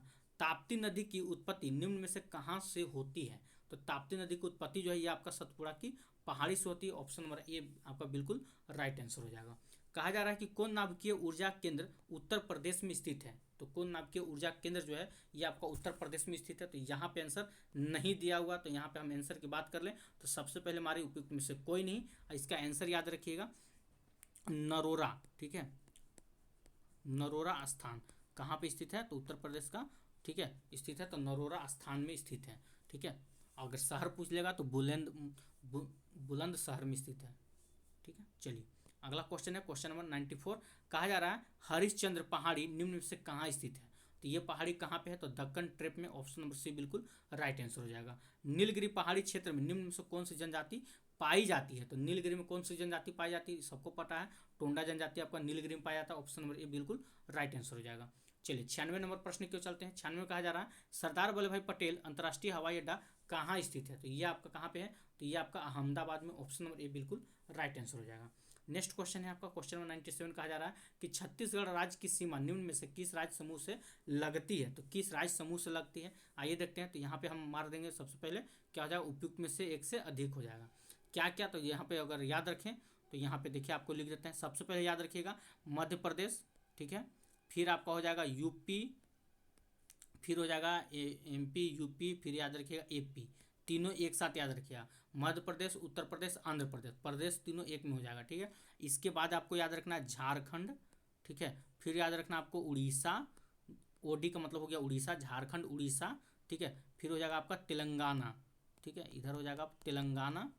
अच्छा, और एक हो जाएगा आपका महाराष्ट्र, महाराष्ट्र। तो ये आप ऑप्शन में देख लीजिएगा किस किस ऑप्शन में है, ठीक है, इसमें मिला के आप देख सकते हैं। तो टोटल अगर देखें तो 36 राज्य की सीमा जो है 7 राज्यों से मिलता है। कितने राज्यों से मिलता है, 7 राज्यों से सीमा छत्तीसगढ़ राज्य की सीमा साझा करती है, ठीक है। आइए क्वेश्चन नंबर 98 नंबर क्वेश्चन की चलते हैं। 98 नंबर प्रश्न क्या कहता है, देखिए ब्रह्मपुत्र नदी का उद्गम कहाँ से हुआ है। तो सबको पता है ब्रह्मपुत्र नदी का उद्गम जो है तिब्बत के मानसरोवर झील के निकट कैलाश श्रेणी के चेमुयुंडुंग हिमनद से हुआ। ऑप्शन नंबर ए बिल्कुल राइट आंसर हो जाएगा। चलिए क्वेश्चन नंबर 99 की ओर चलते हैं। आइए दोस्तों 99 में प्रश्न क्या कहता है, देखिए यहाँ पे कि निम्नांकित में कौन जोड़ा सही नहीं है। तो कौन सही नहीं है ये बताना है आपको, ठीक है। तो विजयवाड़ा कृष्णा नदी ये तो आपको सही है, संबलपुर महानदी ये भी सही है आपका, इटावा यमुना नदी ये भी सही है, लेकिन पूछ रहा कौन जोड़ा सही नहीं है। तो क्या हो जाएगा,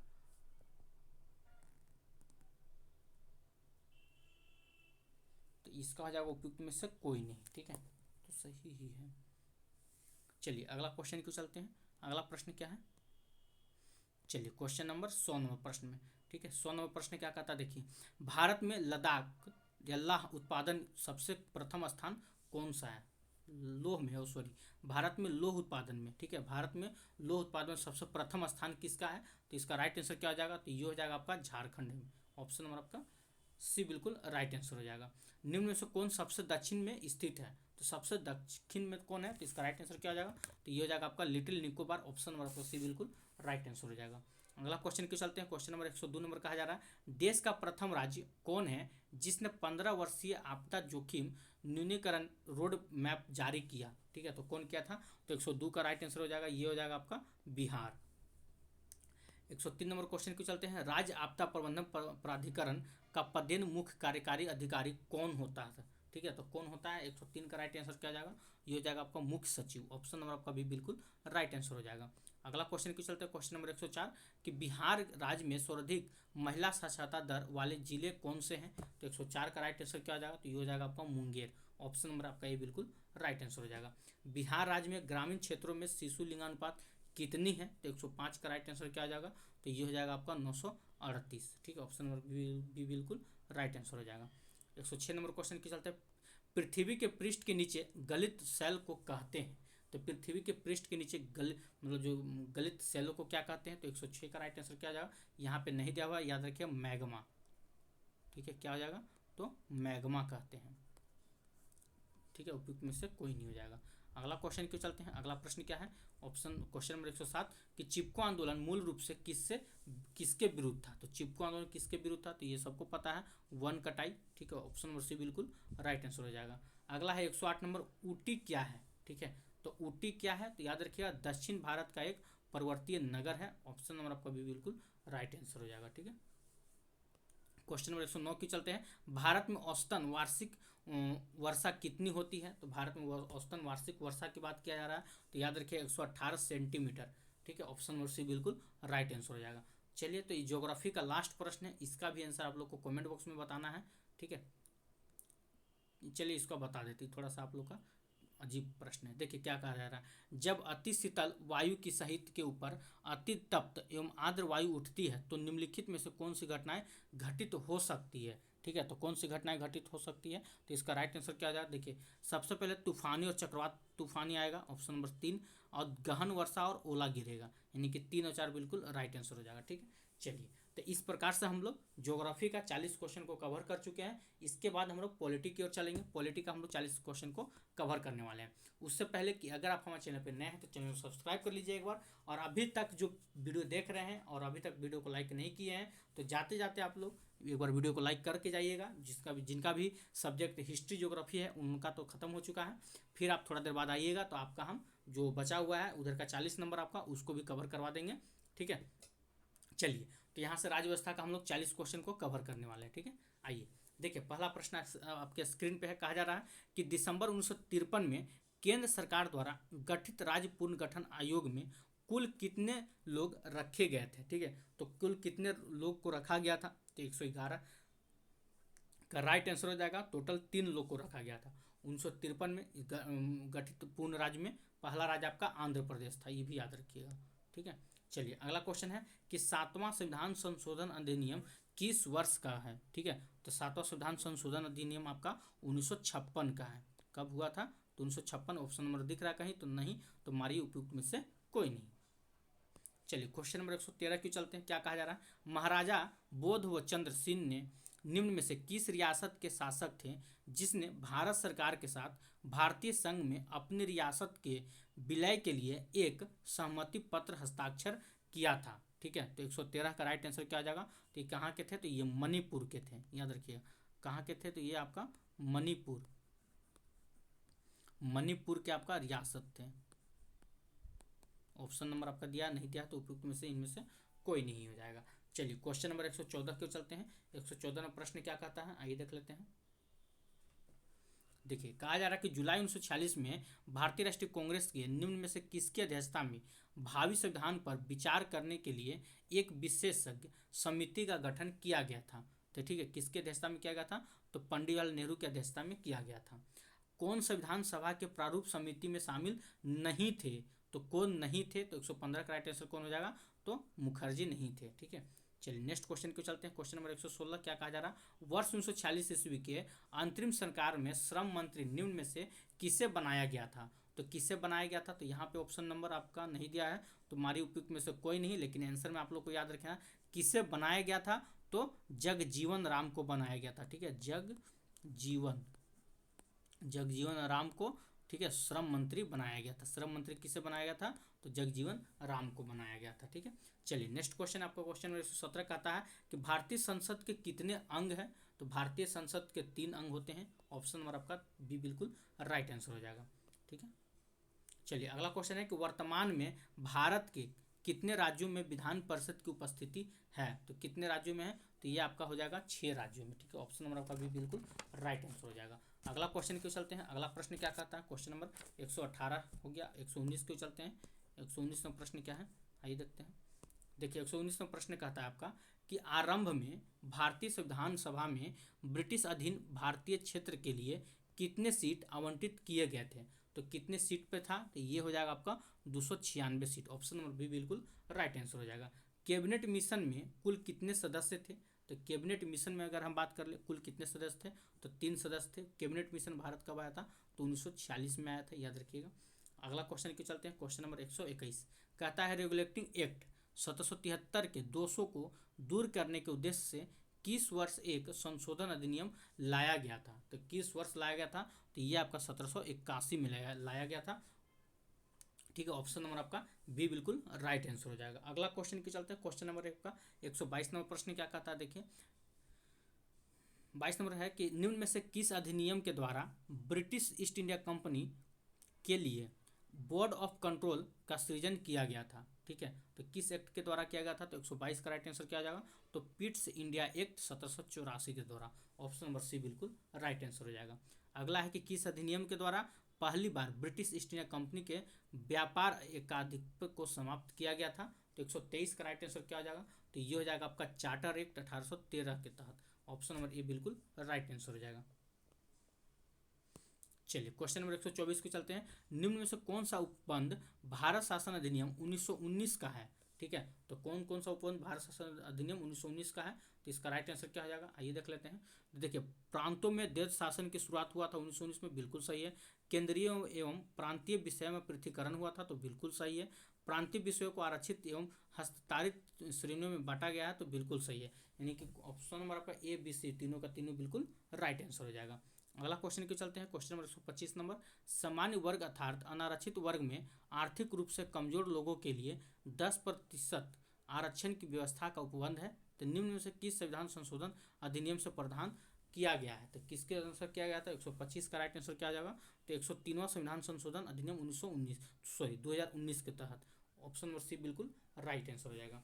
क्वेश्चन नंबर 126 के चलते हैं। 126 में क्या कहा जा रहा है, किस राज्य के मुख्यमंत्री सहित मंत्रियों की संख्या किसी भी स्थिति में, तो किसी भी स्थिति में क्या होता है, ठीक है, देखते हैं। तो राज्य की विधानसभा के सदस्यों की कुल संख्या के 15% से अधिक नहीं होगी, तो बिल्कुल सही बात है। अगला है कि 12 से कम नहीं होगा, तो ये भी बिल्कुल सही बात है। तो हम कह सकते हैं इसका राइट आंसर क्या हो जाएगा, एक से अधिक बिल्कुल राइट आंसर हो जाएगा। चलिए अगला क्वेश्चन है, क्वेश्चन नंबर 127 कि भारतीय संविधान सभा के समक्ष उद्देश्य प्रस्ताव किसके द्वारा प्रस्तुत किया गया था, तो किसके द्वारा किया गया था, तो इसका राइट आंसर क्या हो जाएगा, उपयुक्त में से कोई नहीं, याद रखना पंडित जवाहरलाल नेहरू के द्वारा, ठीक, किसके द्वारा, तो पंडित जवाहरलाल नेहरू के द्वारा किया गया था, ठीक है। चलिए नेक्स्ट क्वेश्चन की चलते हैं। क्वेश्चन नंबर 128 नंबर प्रश्न क्या कहता है, आइए देखते हैं। देखिए 128 नंबर प्रश्न कहा जा रहा है आपसे कि भारत में लोक सेवा आयोग के गठन का प्रावधान पहली बार निम्न में से किस अधिनियम में किया गया था, तो किस अधिनियम में किया गया था, तो 128 का राइट आंसर क्या हो जाएगा, तो ये हो जाएगा आपका भारत शासन अधिनियम 1919 में किया गया था, ठीक है।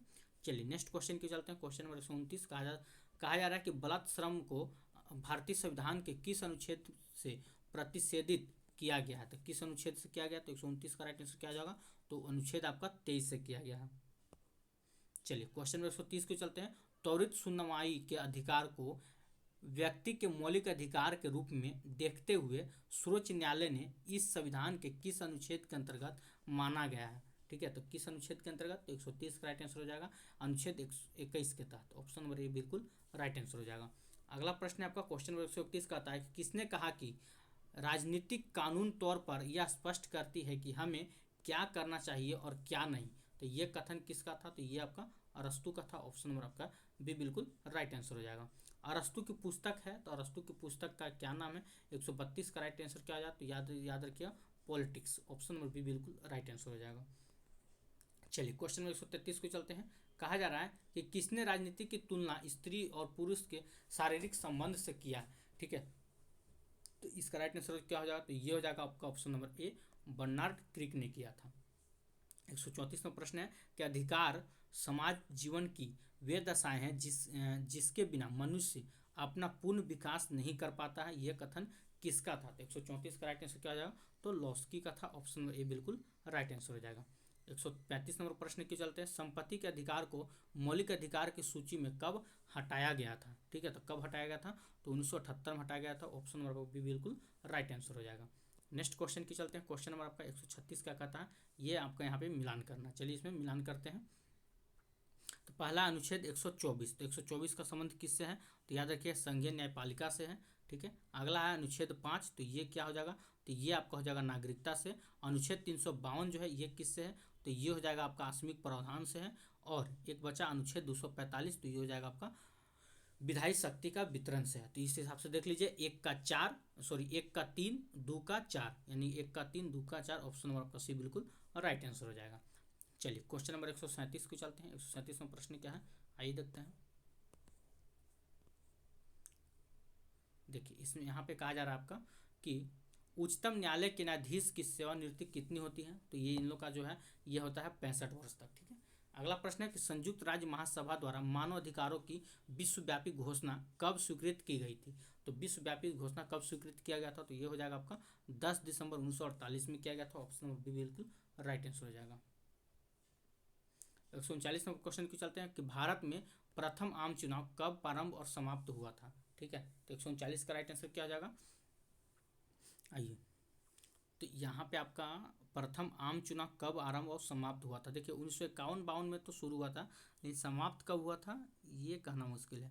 1951 के लास्ट मंथ में ये शुरू हुआ था और 1952 तक चला था। ठीक है, तो हम कह सकते हैं उपयुक्त में से एक से अधिक हो जाएगा। तब 1951 सबसे बड़ा आम चुनाव था, यही हुआ था आपका, बहुत दिनों तक चला था ये। ठीक है, तो ऑप्शन नंबर आपका ले लीजिए, एक से अधिक हुआ। चलिए क्वेश्चन नंबर 140 को चलते हैं। कहा जा रहा प्रजातीय भेदभाव किसका उल्लंघन है? तो प्रजातीय भेदभाव किसका उल्लंघन है? तो सामाजिक समानता एवं सामाजिक न्याय पे ऑप्शन नंबर आपका सी बिल्कुल राइट आंसर हो जाएगा। चलिए अगला क्वेश्चन की चलते हैं। क्वेश्चन नंबर 141 क्या कहता है कि धर्मनिरपेक्ष राज्य के संबंध में कौन सा कथन गलत है? तो कौन सा कथन गलत है? 141 का राइट आंसर क्या हो जाएगा? तो ये हो जाएगा आपका राज्य का कोई एक प्लान, राज्य का कोई एक अपना धर्म होता है, ये बिल्कुल गलत है। चलिए 142 नंबर क्वेश्चन को चलते हैं। कहा जा रहा स्विट्जरलैंड में महिलाओं को मताधिकार कब प्राप्त हुआ था? स्विट्जरलैंड में पूछा जा रहा है। ठीक है, तो इसका राइट आंसर कब जो हो जाएगा? 1971 में। ऑप्शन नंबर सी बिल्कुल राइट आंसर हो जाएगा। नेक्स्ट क्वेश्चन की चलते हैं। निम्नलिखित में से सही बयान कौन सा है? ठीक है, आइए देखते हैं सही बयान कौन सा है। तो यहाँ पे देख सकते हैं लोकतांत्रिक व्यवस्था में एक व्यक्ति की कई पहचान होती है, तो ये बिल्कुल सही बात है। चलिए 144 नंबर क्वेश्चन को चलते हैं। रंग भेद की नीति के विरुद्ध आवाज उठाने वाले कौन थे? तो 144 का राइट आंसर क्या हो जाएगा? तो ये हो जाएगा आपका मार्टिन लूथर किंग और जूनियर। ऑप्शन नंबर सी बिल्कुल राइट आंसर हो जाएगा। 145 नंबर क्वेश्चन की चलते हैं। 145 में प्रश्न क्या कहता है आइए देख लेते हैं। ये आपको मिलान करना है। ठीक है, चलिए तो मिलान करते हैं। क्या कहा जा रहा है? मूल अधिकार। तो मूल अधिकार क्या हो जाएगा? तो ये आपका कहाँ से लिया गया है? संयुक्त राज्य अमेरिका से लिया गया है। संसदीय व्यवस्था ये कहाँ से लिया गया है? तो ये आपका ब्रिटेन से लिया गया है। नीति निर्देशकता तो ये कहाँ से लिया गया? तो ये आपका आयरलैंड से लिया गया है। संविधान संशोधन प्रक्रिया आपका दक्षिण अफ्रीका से लिया गया है। तो इसका राइट आंसर क्या आ जाएगा? ऑप्शन नंबर आपका ए बिल्कुल राइट आंसर हो जाएगा। चलिए 146 नंबर क्वेश्चन को चलते हैं। 146 नंबर प्रश्न क्या कहता है आइए देखते हैं। देखिए यहाँ पे कहा जा रहा है कि भारतीय संविधान की उद्देशिका प्रस्तावना को भारत के संप्रभु लोकतांत्रिक गणराज्य की जन्म कुंडली किसने कहा था? तो किसने कहा था? तो याद रखिए ये आपका के.एम. मुंशी ने कहा था। ऑप्शन नंबर ए बिल्कुल राइट आंसर हो जाएगा। चलिए क्वेश्चन नंबर 147 को चलते हैं। किसने कहा कि नागरिक स्वतंत्रता उन अधिकारों और विशेषाधिकार को कहते हैं जिनको राज्य अपने नागरिक के लिए उत्पन्न करता है और रक्षा करता है? ठीक है, तो 147 का राइट आंसर क्या हो जाएगा? तो ये हो जाएगा आपका गेटल। ऑप्शन नंबर आपका सी बिल्कुल राइट आंसर हो जाएगा। मतदान का अधिकार नागरिक का कैसा अधिकार है? ठीक है, तो ये कैसा अधिकार है? तो ये सबको पता है, ये आपका कानूनी अधिकार है। चलिए क्वेश्चन नंबर 149 को चलते हैं। कहा जा रहा है प्राथमिक शिक्षा के मौलिक अधिकार को संविधान के में कब जगह दी गई थी? तो कब जगह मिला था? ये आपको 2010 में मिला था। और आज का लास्ट प्रश्न है पॉलिटी में। कहा जा रहा है राज्य वित्त आयोग का गठन कौन करता है? तो इसका आंसर आप लोग हमें कमेंट बॉक्स में बताइएगा। ठीक है, इसका राइट आंसर क्या हो जाएगा? चलिए इसके बाद हम लोग अर्थशास्त्र की ओर चलते हैं। अर्थशास्त्र में क्या है, यहाँ से हम लोग अर्थशास्त्र को कवर करते हैं। आइए, जो अभी तक वीडियो को लाइक नहीं किया है तो वीडियो को एक बार लाइक कर लीजिएगा। जो अभी तक चैनल को सब्सक्राइब नहीं किया चैनल को सब्सक्राइब कर लीजिएगा। ठीक है, हम लोग शुरू करते हैं अर्थशास्त्र। चलिए तो पहला प्रश्न आपके स्क्रीन पे है। ठीक है, क्या कहा जा रहा है? क्वेश्चन नंबर 111 कि आर्थिक समीक्षा 2022-23 के अनुसार बिहार में सर्वाधिक प्रति व्यक्ति आय वाले जिलों का क्रम बताना है। ठीक है, तो क्या हो जाएगा? तो सबसे पहले जो है आप देख सकते हो जाएगा आपका पटना, फिर बेगूसराय, फिर मुंगेर। ऑप्शन नंबर बी बिल्कुल राइट आंसर हो जाएगा। नेक्स्ट क्वेश्चन है क्वेश्चन नंबर 112। कहा जा रहा है केंद्रीय बजट 2023-24 महिला सम्मान बजट प्रमाण पत्र योजना से संबंधित निम्नलिखित में से कौन सा कथन सत्य है? तो कौन सा कथन सत्य है? तो 112 का राइट आंसर क्या आ जाएगा? देखिए इसकी अवधि 2 वर्ष की है, तो बिल्कुल सत्य है। इसमें 2 लाख तक की राशि जमा की जा सकती है, तो बिल्कुल सत्य है। उसके तहत जमा राशि 7.50 की ब्याज दर निर्धारित है, तो बिल्कुल सही बात। तो इसका राइट आंसर क्या आ जाएगा? उपयुक्त में से एक से अधिक हो जाएगा। क्वेश्चन नंबर 113 के चलते हैं। केंद्रीय बजट 2023-24 में आत्मनिर्भर बागवानी स्वच्छ पौधा कार्यक्रम के तहत आवंटित राशि का प्रावधान है, तो कितना है, तो 113 का राइट आंसर कितना हो जाएगा, तो 2200 करोड़। ऑप्शन नंबर आपका भी बिल्कुल राइट आंसर हो जाएगा। निम्नलिखित में से कौन से रामसर स्थल है, तो कौन सा रामसर स्थल है, तो याद रखिए तोसोकार झील ये भी है आपका, और आपका पेंगोंग झील ये आपका बिल्कुल नहीं है, ठीक है। भोजताल झील ये बिल्कुल है, तो इसमें राइट आंसर क्या हो जाएगा, तो एक और आपका सी यानी कह सकते उपयुक्त में से एक से अधिक हो जाएगा, ठीक है। चलिए क्वेश्चन नंबर 115 क्यों चलते हैं। 115 प्रश्न क्या कहता है, आइए देख लेते हैं। चलिए 115 प्रश्न है, ये आपको मिलान करना है, ठीक है। आइए, कहा जाता है पीके मोहंती, इनका क्या है, तो ये बिल्कुल सही है। ये बड़े एनबीएफसी बैंक के रूप में परिवर्तन हो गया है, ठीक है। और फिर दूसरा आपका केवी कामत, ठीक है, तो ये हो जाएगा आपका, इसमें आ जाएगा, ठीक है। आइए, तीसरा है प्रवीण कुटुबे, ये क्या हो जाएगा, तो ये आपका चला जाएगा इसमें, तो इस हिसाब से आप मिला लीजिए, एक लास्ट बचेगा आपका, इसमें हो जाएगा। तो ऑप्शन नंबर आपका क्या हो जाएगा, ऑप्शन नंबर भी बिल्कुल राइट आंसर हो जाएगा, ठीक है। चलिए क्वेश्चन नंबर 116 क्यों चलते हैं। 116 नंबर प्रश्न क्या कहता है, उच्च मुद्रास्फीति फायदेमंद क्या होते हैं, तो इसमें आपका नहीं दिया हुआ उपयुक्त में से कोई नहीं, ठीक है। चलिए, निम्न में से कौन संकीर्ण मुद्रा नैरो मनी के घटक नहीं है, तो कौन नहीं है पूछा है, तो इसका क्या हो जाएगा, तो बैंकों द्वारा जारी बजट प्रमाण पत्र बिल्कुल नहीं है। क्वेश्चन नंबर 118 क्यों चलते हैं। कहा जा रहा हाल ही में साथी पोर्टल और मोबाइल ऐप किस मंत्रालय द्वारा लॉन्च किया गया था, तो 118 का राइट आंसर क्या हो जाएगा, तो कृषि मंत्रालय। ऑप्शन नंबर ए बिल्कुल राइट आंसर हो जाएगा। अब नेक्स्ट क्वेश्चन है कि बिहार के किस जिला के कोटरिया प्रखंड में सोना और कीमती खनिज संपदा होने का पता चलता है, तो 119 का राइट आंसर क्या हो जाएगा, तो बांका में हो जाएगा। ऑप्शन नंबर बी बिल्कुल राइट आंसर हो जाएगा। अगला है कि बिहार आर्थिक समीक्षा 2022-23 के अनुसार बिहार के किस जिले में क्रमशः सर्वाधिक एवं न्यूनतम पेट्रोल खपत होता है, तो इसका राइट आंसर क्या हो जाएगा, 120 का, तो ये हो जाएगा आपका पटना और बांका में। ऑप्शन नंबर ए बिल्कुल राइट आंसर हो जाएगा। 121 नंबर क्वेश्चन क्यों चलते हैं, जिसमें कहा जा रहा है सहकारिता विभाग की ओर से घर घर सब्जी पहुंचाने के लिए कौन सा एप्लीकेशन लाया गया था, ठीक है, तो तरकारी मार्ट लाया गया था। ऑप्शन नंबर ए बिल्कुल राइट आंसर हो जाएगा। नेक्स्ट क्वेश्चन है क्वेश्चन नंबर 122, कहा जा रहा है असत्य कथन का चुनाव करना है। चलिए देखते हैं। सकल गैर निष्पादित परंत संपत्ति मार्च 2020 के 8.2% से घटकर सितंबर 2022 में 7 वर्ष को निचले स्तर 5.0% तक पहुंच गया था, तो बिल्कुल यही आपका बिल्कुल सही हो जाएगा, मतलब असत्य कथन है। ऑप्शन नंबर ए बिल्कुल राइट आंसर हो जाएगा। चलिए क्वेश्चन नंबर 123 की चलते हैं। 123 नंबर प्रश्न क्या कहता है, आइए देखिए, जिसमें कहा जा रहा है आपका कि बिहार स्टार्टअप योजना के तहत महिला उद्यमियों की सीड फंड के रूप में कितनी राशि प्रदान की गई थी, तो इसका राइट आंसर क्या हो जाएगा, तो ये हो जाएगा 10.5 यानी 10.5 लाख रुपया। कहा जा रहा है बिहार के किस जिले में सबसे ज़्यादा ग्रामीण आबादी है, ठीक है, कौन सा जिला है, तो पूर्वी चंपारण। याद रखिए ऑप्शन नंबर आपका सी बिल्कुल राइट आंसर हो जाएगा। चलिए अगला क्वेश्चन देखते हैं। राष्ट्रीय बहुआयामी गरीबी सूचकांक में भारित आयामों का आधार है, तो क्या है, तो इसका राइट आंसर क्या हो जाएगा, 125 का, तो ये हो जाएगा उपयुक्त में से एक से अधिक हो जाएगा आपका। चलिए क्वेश्चन नंबर 126 को चलते हैं। 126 में प्रश्न कहता है कि मुद्रास्फीति मंदी किसकी अवधि है, ठीक है, तो 126 का राइट आंसर क्या हो जाएगा, तो ये लगातार उच्च मुद्रास्फीति के साथ उच्च बेरोजगारी। ऑप्शन नंबर आपका ये बिल्कुल राइट आंसर हो जाएगा। चलिए क्वेश्चन नंबर 127 को चलते हैं। 127 में क्या कहा जा रहा है, कहा जा रहा है कि महालनोबिस मॉडल पर संबंधित किस पंचवर्षीय योजना के साथ जोड़ा गया था, तो किस पंचवर्षीय योजना के साथ, तो यह याद रखिएगा दूसरी पंचवर्षीय योजना। ऑप्शन नंबर बी बिल्कुल राइट आंसर हो जाएगा। अगला क्वेश्चन है आपका कि 1934 ईस्वी में भारत के लिए नियोजित अर्थव्यवस्था किसने लिखी थी, ठीक है, तो ये किसने लिखा था, तो इसका राइट आंसर क्या हो जाएगा, तो विश्वेश्वरैया। ऑप्शन नंबर आपका भी बिल्कुल राइट आंसर हो जाएगा। 129 नंबर क्वेश्चन क्यों चलते हैं, इसमें क्या कहा जा रहा है, आइए देखते हैं। तो इसमें सूची का मिलान करना है। चलिए इसका मिलान करते हैं, क्या हो जाएगा, कहा जाए तो बम्बई प्लान, तो बम्बई प्लान किन का था, तो इसका राइट आंसर हो जाएगा एक का, ये हो जाएगा आपका JR टाटा। ऑप्शन नंबर आपका 4 में चला जाएगा। फिर आपका जन योजना, तो जन योजना किससे है, तो MN राय के द्वारा, ये आपका इसमें आ जाएगा। गांधीवादी योजना, तो गांधीवादी योजना किससे संबंधित है, तो नारायण अग्रवाल से है, तो ये चला जाएगा आपका बी में। और सर्वोदय योजना तो जयप्रकाश नारायण, ये तो मालूम ही होगा, इसमें आ जाएगा। वो हिसाब से आप मिला लीजिए, ठीक है, तो इसका राइट आंसर क्या हो जाएगा, ऑप्शन नंबर बी बिल्कुल राइट आंसर हो जाएगा। नेक्स्ट क्वेश्चन है क्वेश्चन नंबर 36 नंबर, क्या कहा जा रहा है, देखिए, कहा जा रहा है कि गरीबी उन्मूलन का नारा किस पंचवर्षीय योजना में दिया गया था। तो गरीबी उन्मूलन का नारा किस पंचवर्षीय योजना में दिया गया था? तो याद रखिए इसमें नहीं दिया हुआ, तो पहले नंबर उपयुक्त में से कोई नहीं। याद रखना आपको पंचवीं पंचवर्षीय योजना में, उसमें तो पंचवीं पंचवर्षीय योजना में दिया गया था। और गरीबी हटाओ का नारा कब दिया गया था? तो ये भी याद रखिए 1970 में दिया गया था, इंदिरा गांधी के द्वारा गरीबी हटाओ का नारा दिया गया था। चलिए अगला चलते हैं, क्वेश्चन नंबर 131 नंबर क्या कहता है? उपभोक्ता संरक्षण अधिनियम पारित हुआ था, तो कब हुआ था? तो 1986 में पारित किया गया था। ऑप्शन नंबर आपका सी बिल्कुल राइट आंसर हो जाएगा। नेक्स्ट क्वेश्चन की चलते हैं, क्वेश्चन नंबर आपका 132 नंबर प्रश्न क्या कहता है, आइए देखते हैं।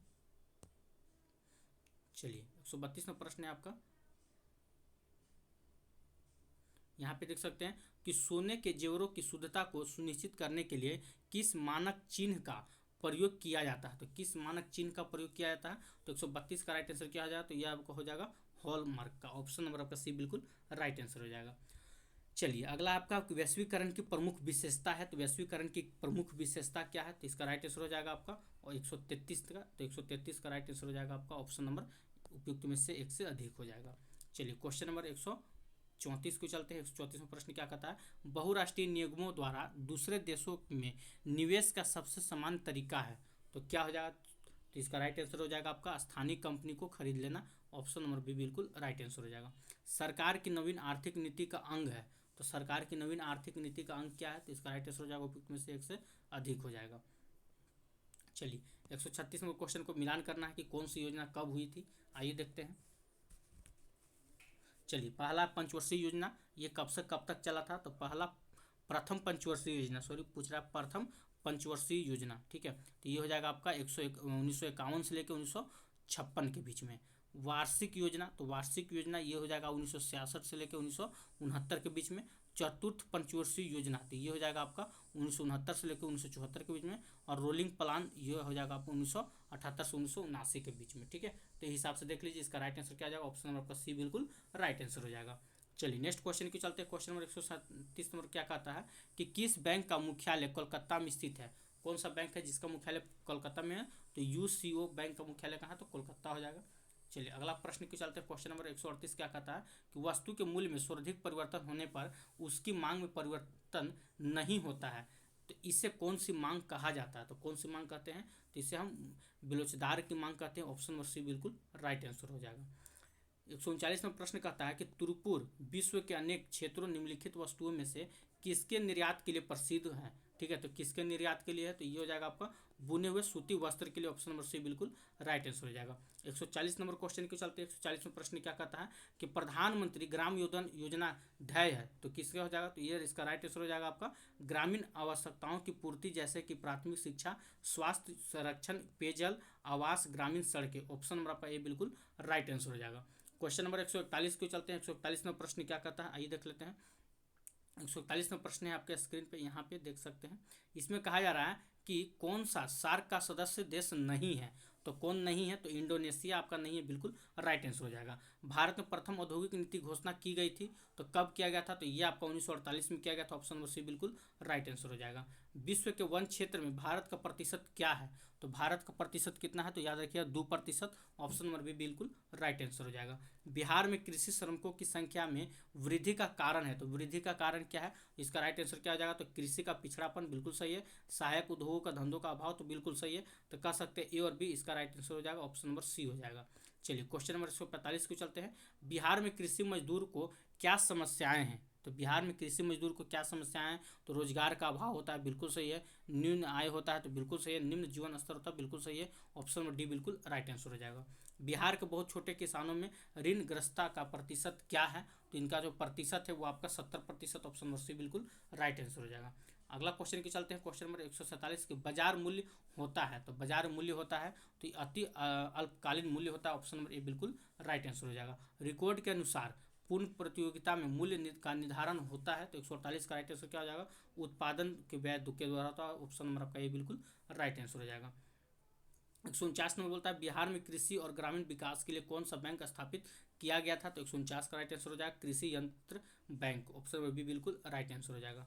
150 नंबर क्वेश्चन के चलते हैं। बिहार के आर्थिक सर्वेक्षण 2022-23 के अनुसार समग्र व्यय के प्रतिशत रूप में सामाजिक सेवा पर व्यय 2015-16 में 34.4% बढ़कर 2020-21 में कितना प्रतिशत हो गया था? तो याद रखिएगा ये आपका 44% हो गया था। ऑप्शन नंबर आपका बी बिल्कुल राइट आंसर हो जाएगा। तो इस हिसाब से हम लोग जो भी आपका सब्जेक्ट की अगर हम बात कर ले, history, geography, political science, economics, सबका हम करवा चुके हैं।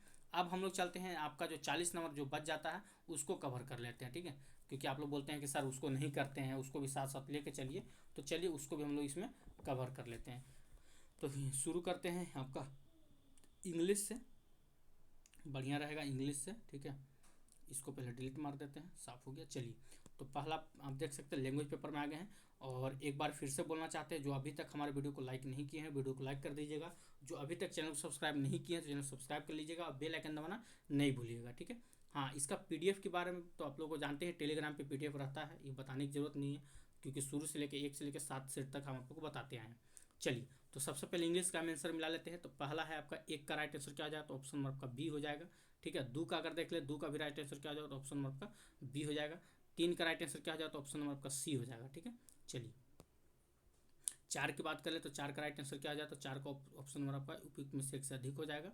आगे देखते हैं, चार के बाद पाँच, तो पाँच का राइट आंसर क्या आ जाए, तो पाँच का ऑप्शन नंबर आपका ए हो जाएगा, ठीक है। छः का राइट आंसर क्या आ जाए, छः का आपका ऑप्शन नंबर बी हो जाएगा। सात की बात कर ले, तो सात का राइट आंसर आपका ऑप्शन नंबर ए हो जाएगा, ठीक है। आइए, आठ की बात कर ले, तो आठ का राइट आंसर क्या आ जाए, तो आठ का ऑप्शन नंबर आपका बी हो जाएगा। नौ नंबर, नौ के क्वेश्चन देख ले, तो नौ का राइट आंसर क्या आ जाएगा, तो आपका बी हो जाएगा। 10 की बात करें, तो 10 का राइट आंसर आपका ए हो जाएगा। 11 की बात करें, तो आइए देखते हैं 11 नंबर क्वेश्चन। चलिए, 11 का राइट आंसर क्या आ जाए, तो 11 का राइट आंसर आपका ए हो जाएगा। 12 का राइट आंसर आपका सी हो जाएगा। और 13 का राइट आंसर आपका ऑप्शन नंबर ए हो जाएगा। 14 का राइट आंसर आपका ऑप्शन नंबर सी हो जाएगा, ठीक है। चलिए, 15 नंबर क्वेश्चन की चलते हैं। 15 नंबर प्रश्न क्या कहता है, आइए देखते हैं। चलिए, तो 15 का राइट आंसर क्या आ जाए, तो ये आपका ऑप्शन नंबर बी हो जाएगा। 16 का राइट आंसर क्या आ जाए, तो ऑप्शन नंबर सी हो जाएगा। 17 का राइट आंसर क्या आ जाए, तो 17 का आपका ऑप्शन नंबर बी हो जाएगा। 18 का राइट आंसर आपका ऑप्शन नंबर ए हो जाएगा, ठीक है। आइए, क्वेश्चन नंबर 19 की चलते हैं। 19 नंबर प्रश्न क्या कहता है, देखिए 19 नंबर है। 19 का राइट आंसर आपका ऑप्शन नंबर आपका बी हो जाएगा, ठीक है। 20 का राइट आंसर आपका ऑप्शन नंबर बी हो जाएगा। 21 का राइट आंसर आपका ऑप्शन नंबर सी हो जाएगा। फिर पृथ्वीराज रासो के रचयिता कौन थे, देखिए इसे हिंदी में भी घुसा देता है, ठीक है। चंद्रवरदाई, ऑप्शन नंबर आपका बी हो जाएगा। आइए, 23 नंबर क्वेश्चन को चलते हैं। 23 नंबर प्रश्न क्या कहता है, देखिए 23 का राइट आंसर क्या आ जाएगा, तो ऑप्शन नंबर आपका सी हो जाएगा। 24 का राइट आंसर आपका ऑप्शन नंबर ए हो जाएगा। 25 का राइट आंसर आपका ऑप्शन नंबर सी हो जाएगा। और 26 का राइट आंसर आपका उपयुक्त में से एक से अधिक हो जाएगा, ठीक है। चलिए, क्वेश्चन नंबर 126 हो गया। 27 के चलते 27 नंबर प्रश्न क्या कहता है, आइए देखते हैं। आइए, 27 का राइट आंसर क्या आ जाए, तो 27 का आपका ऑप्शन नंबर बी हो जाएगा। 28 का राइट आंसर आपका ऑप्शन नंबर सी हो जाएगा। 29 का राइट आंसर क्या हो जाएगा, तो ऑप्शन नंबर ए हो जाएगा। और 30 का राइट आंसर आपका ऑप्शन नंबर बी हो जाएगा, खूबसूरती, ठीक है। अब यहाँ से हम लोग चलते हैं मैथ की ओर। तो मैथ अगर आप लोग बनाए हैं तो इसका आंसर आप लोग मिलाते चलिएगा, ठीक है। चलिए, तो इसका राइट आंसर हो जाएगा ऑप्शन नंबर आपका बी हो जाएगा, ठीक है। 32 का राइट आंसर आपका ऑप्शन नंबर सी हो जाएगा। 33 का देखिए, 33 का जो राइट आंसर है इसमें, ठीक है, इसमें आपको उपयुक्त में से कोई नहीं दिया है। आंसर आपको हम लिख देते हैं, मिला लीजिएगा, ठीक है। एक मिनट इसको, चलिए, तो 33 का राइट आंसर क्या हो जाता है, 33 का राइट आंसर हो जाएगा आपका 79.41 मीटर, ठीक है। ये आपका हो जाएगा 33 का राइट आंसर। चलिए, 34 नंबर क्वेश्चन क्यों चलते हैं। 34 का राइट आंसर क्या हो जाएगा, तो 92% हो जाएगा, ठीक है। चलिए, 35 का राइट आंसर क्यों चलते हैं। 35 का राइट आंसर क्या हो जाएगा, उपयुक्त में से एक से अधिक हो जाएगा। आइए, 36 नंबर क्वेश्चन क्यों चलते हैं। 36 नंबर प्रश्न क्या कहता है, देखिए। चलिए, 36 का राइट आंसर क्या हो जाएगा, तो ऑप्शन नंबर बी हो जाएगा। 37 का राइट आंसर क्या हो जाएगा, तो ऑप्शन नंबर आपका ए हो जाएगा, ठीक है। अच्छा, 38 का राइट आंसर क्या हो जाएगा, तो 38 का आपका ऑप्शन नंबर बी हो जाएगा। यहाँ से हम लोग करंट अफेयर देखेंगे। 8 क्वेश्चन आपका करंट अफेयर से रहने वाला, ठीक है। आइए, तो उसको कवर करते हैं। करंट अफेयर में क्या कहा जा रहा है, देखिए सबसे पहला है आपका स्क्रीन पे पहला प्रश्न कहा जा रहा है आपका कि हाल ही में सिक्किम के पहले रेलवे स्टेशन का उद्घाटन सिक्किम में कहाँ किया गया है, ठीक है। तो 39 का राइट आंसर क्या आ जाएगा, तो रंगपो में, ऑप्शन नंबर सी बिल्कुल राइट आंसर हो जाएगा। मीथेन लिक्विड ऑक्सीजन से पहली बार रॉकेट किस देश ने लॉन्च किया है, तो कौन सा देश लॉन्च किया है, तो चीन ने लॉन्च किया है, ऑप्शन नंबर सी बिल्कुल राइट आंसर हो जाएगा। 41 नंबर क्वेश्चन की चलते हैं। 41 में क्या कहता है कि फरवरी 2024 में को भारत के प्रधानमंत्री नरेंद्र मोदी ने किस इस्कॉन के संस्थापक सत्र की 150वीं जयंती डाक टिकट और एक सिक्का जारी किया था, तो 41 का राइट आंसर हो जाएगा तो ये ऑप्शन नंबर आपका ए बिल्कुल राइट आंसर हो जाएगा। श्री प्रभु पदपाद के द्वारा किया गया था। चलिए क्वेश्चन नंबर 42 को चलते, कहा जा रहा कि भारत के उच्चतम न्यायालय द्वारा राजनीतिक दलों को चंदा देने वाले के लिए सरकार द्वारा जारी इलेक्ट्रोकल बॉन्ड को कब असंवैधानिक घोषित किया था? तो कब किया था? तो ये आपका फरवरी, ठीक है, 15 फरवरी 2024 में किए थे, ठीक है। चलिए क्वेश्चन नंबर 43 को चलते हैं। इसरो ने अपने किस हाई रिजोल्यूशन इमेजिंग सैटेलाइट को 14 फरवरी 2024 को नियंत्रित तरीके से हिंद महासागर में गिरा दिया था? तो 43 का राइट आंसर हो जाएगा ऑप्शन नंबर बी। चलिए 44 नंबर क्वेश्चन को चलते हैं। हाल ही में भारत के विदेश मंत्री एस जयशंकर ने कहाँ आयोजित 7वीं इंडियन नेशंस कॉन्फ्रेंस 2024 में भाग लिया था? तो इसका राइट आंसर क्या हो जाएगा? तो ऑस्ट्रेलिया, ऑप्शन नंबर ए बिल्कुल राइट आंसर हो जाएगा। चलिए क्वेश्चन नंबर 45 को चलते हैं। 45 नंबर प्रश्न क्या कहता है, आइए देखते हैं। देखिए यहाँ पे कहा जा रहा है कि मलेशिया में आयोजित महिला बैडमिंटन एशियाई टीम चैंपियनशिप 2024 में फाइनल मैच में किस देश की टीम ने विजय प्राप्त कर स्वर्ण पदक जीती है? तो कौन सा टीम है? तो ये आपका अपना देश भारत है। चलिए नेक्स्ट क्वेश्चन की ओर चलते हैं। अगला प्रश्न क्या है, 46 नंबर, कि हाल ही में विश्व की सबसे बड़ी तीसरी अर्थव्यवस्था वाला देश कौन बन गया है? तो कौन बन गया है? तो ये आपका जर्मनी बन गया, ऑप्शन नंबर सी बिल्कुल राइट आंसर हो जाएगा। भारत के स्वतंत्रता संग्राम के दौरान निम्नलिखित घटनाओं को पर विचार करना है, तो इस पर विचार कर लीजिएगा। इसका राइट आंसर क्या हो जाएगा आपको हम बता देते हैं, ऑप्शन नंबर सी बिल्कुल राइट आंसर हो जाएगा। नेक्स्ट क्वेश्चन को चलते हैं कि भारतीय क्रांति की जननी किसे कहा जाता है? ठीक है, तो ये इसका राइट आंसर क्या हो जाएगा? मैडम भिकाजी रुस्तम कामो कहा जाता है, ऑप्शन नंबर सी बिल्कुल राइट आंसर हो जाएगा। अगला प्रश्न है आपका क्वेश्चन नंबर 49, 1921 का मोपला विद्रोह कहाँ हुआ था? तो इसका राइट आंसर हो जाएगा केरल में हुआ था, ये भी याद रखिएगा आप लोग। 50 नंबर प्रश्न है कि सरकार के विरोध में असेंबली में बम फेंकने के समय भगत सिंह की उम्र क्या थी? ठीक है, तो इनकी उम्र की बात करें तो ये 21 साल से थोड़ा ज़्यादा थे, ठीक है। ऑप्शन नंबर आपका बी बिल्कुल राइट आंसर है। देखिए यहाँ पे 21 साल है, यहाँ पे सॉरी ऑप्शन नंबर ए में आपका पूरा 21 साल है, और यहाँ पे बी नंबर क्या बता दिया है, 21 साल से थोड़ा ज़्यादा। तो ये बहुत इंपॉर्टेंट पॉइंट होता है देखने के लिए। 21 साल तो सबको याद होता है, लेकिन थोड़ा ज़्यादा था कि कम था कि 21 साल था, ये इंपॉर्टेंट है। चलिए क्वेश्चन नंबर 151 को चलते हैं। कहा जाता है बंगाल की खाड़ी में समुद्री डकैती हेतु हुगली का उपयोग कौन करता था? ठीक है, तो इसका राइट आंसर क्या आ जाएगा 51 का? तो पुर्तगाली, ऑप्शन नंबर आपका सी बिल्कुल राइट आंसर हो जाएगा। 1930 में महात्मा गांधी ने सविनय अवज्ञा आंदोलन कहाँ से प्रारंभ किया था? तो 52 का राइट आंसर क्या हो जाएगा? तो डांडी, ऑप्शन बी बिल्कुल राइट आंसर हो जाएगा। चलिए 53 नंबर, इनमें से कौन 1945 से 46 में दिल्ली में हुई INA मुकदमे के पक्ष में पेश हुए वकील थे? तो क्या हो जाएगा? 53 का राइट आंसर क्या हो जाएगा? तो भुल्ला भाई देसाई, ऑप्शन नंबर बी बिल्कुल राइट आंसर हो जाएगा। नाउ और नेवर पैम्पलेट किसने लिखा था? ठीक है, तो 54 का राइट आंसर क्या आ जाएगा? रहमत अली, ऑप्शन नंबर सी बिल्कुल राइट आंसर हो जाएगा। अगला क्वेश्चन की चलते हैं, क्वेश्चन नंबर 55 में क्या कहा जा रहा है, देखिए निम्नलिखित राज्यों में से किस में तांबा अयस्क का सबसे बड़ा भंडार है? ठीक है, सबसे बड़ा भंडार कहाँ तांबा अयस्क का? तो ये हो जाएगा आपका राजस्थान। भूगोल की किस शाखा का संबंध जनसंख्या प्रवास शहरीकरण के अध्ययन से है? ठीक है, तो किसका है? तो इसका राइट आंसर क्या हो जाएगा? तो उपयुक्त में से एक से अधिक हो जाएगा। नेक्स्ट क्वेश्चन है आपका कि किस महाद्वीप में सबसे अधिक देश है? तो आपको याद होना चाहिए अफ्रीका में, ऑप्शन नंबर आपका सी बिल्कुल राइट आंसर हो जाएगा। सुंडा ट्रेंच किस द्वीप के समांतर स्थित है? तो इसका राइट आंसर क्या हो जाएगा? तो ये हो जाएगा आपका 58 नंबर का सुमात्रा, ऑप्शन नंबर सी बिल्कुल राइट आंसर हो जाएगा।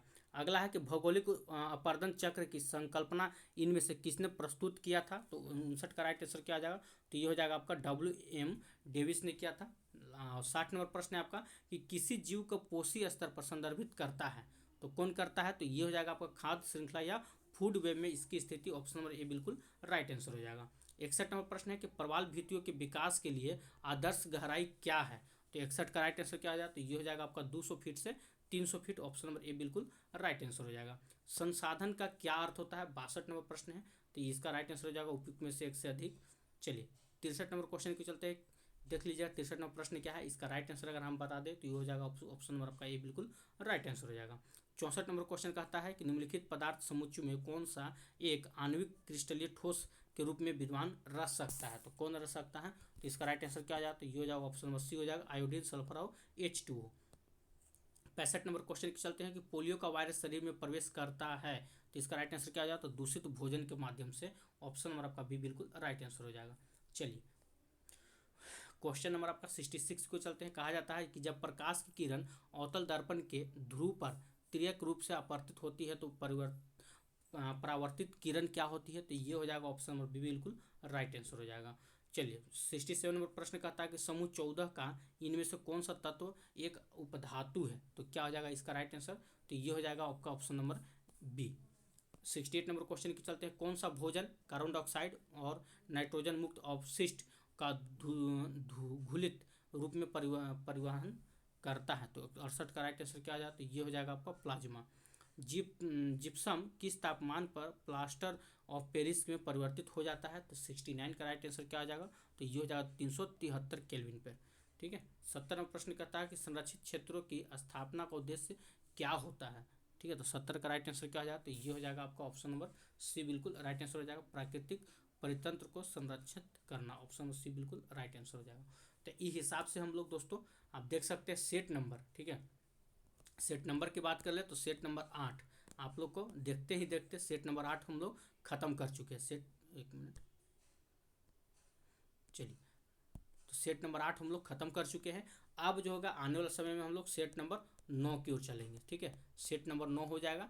तो इस प्रकार से आप देख सकते हैं आपका टोटल कितना सेट दिया हुआ है, तो यहाँ पे हम पहले भी बता चुके थे, यहाँ पे आप देख सकते हैं। तो टोटल अगर हम बात कर ले सेट की, तो यहाँ पे आपका टोटल 13 सेट आपका इतिहास से दिया, जिसमें से हम 8 सेट आपको खत्म कर चुके हैं। 13 सेट भूगोल का है, उसमें भी 8 सेट खत्म। इस हिसाब से देख सकते हैं हम लोग 8 खत्म का, 5 सेट और बचा हुआ है।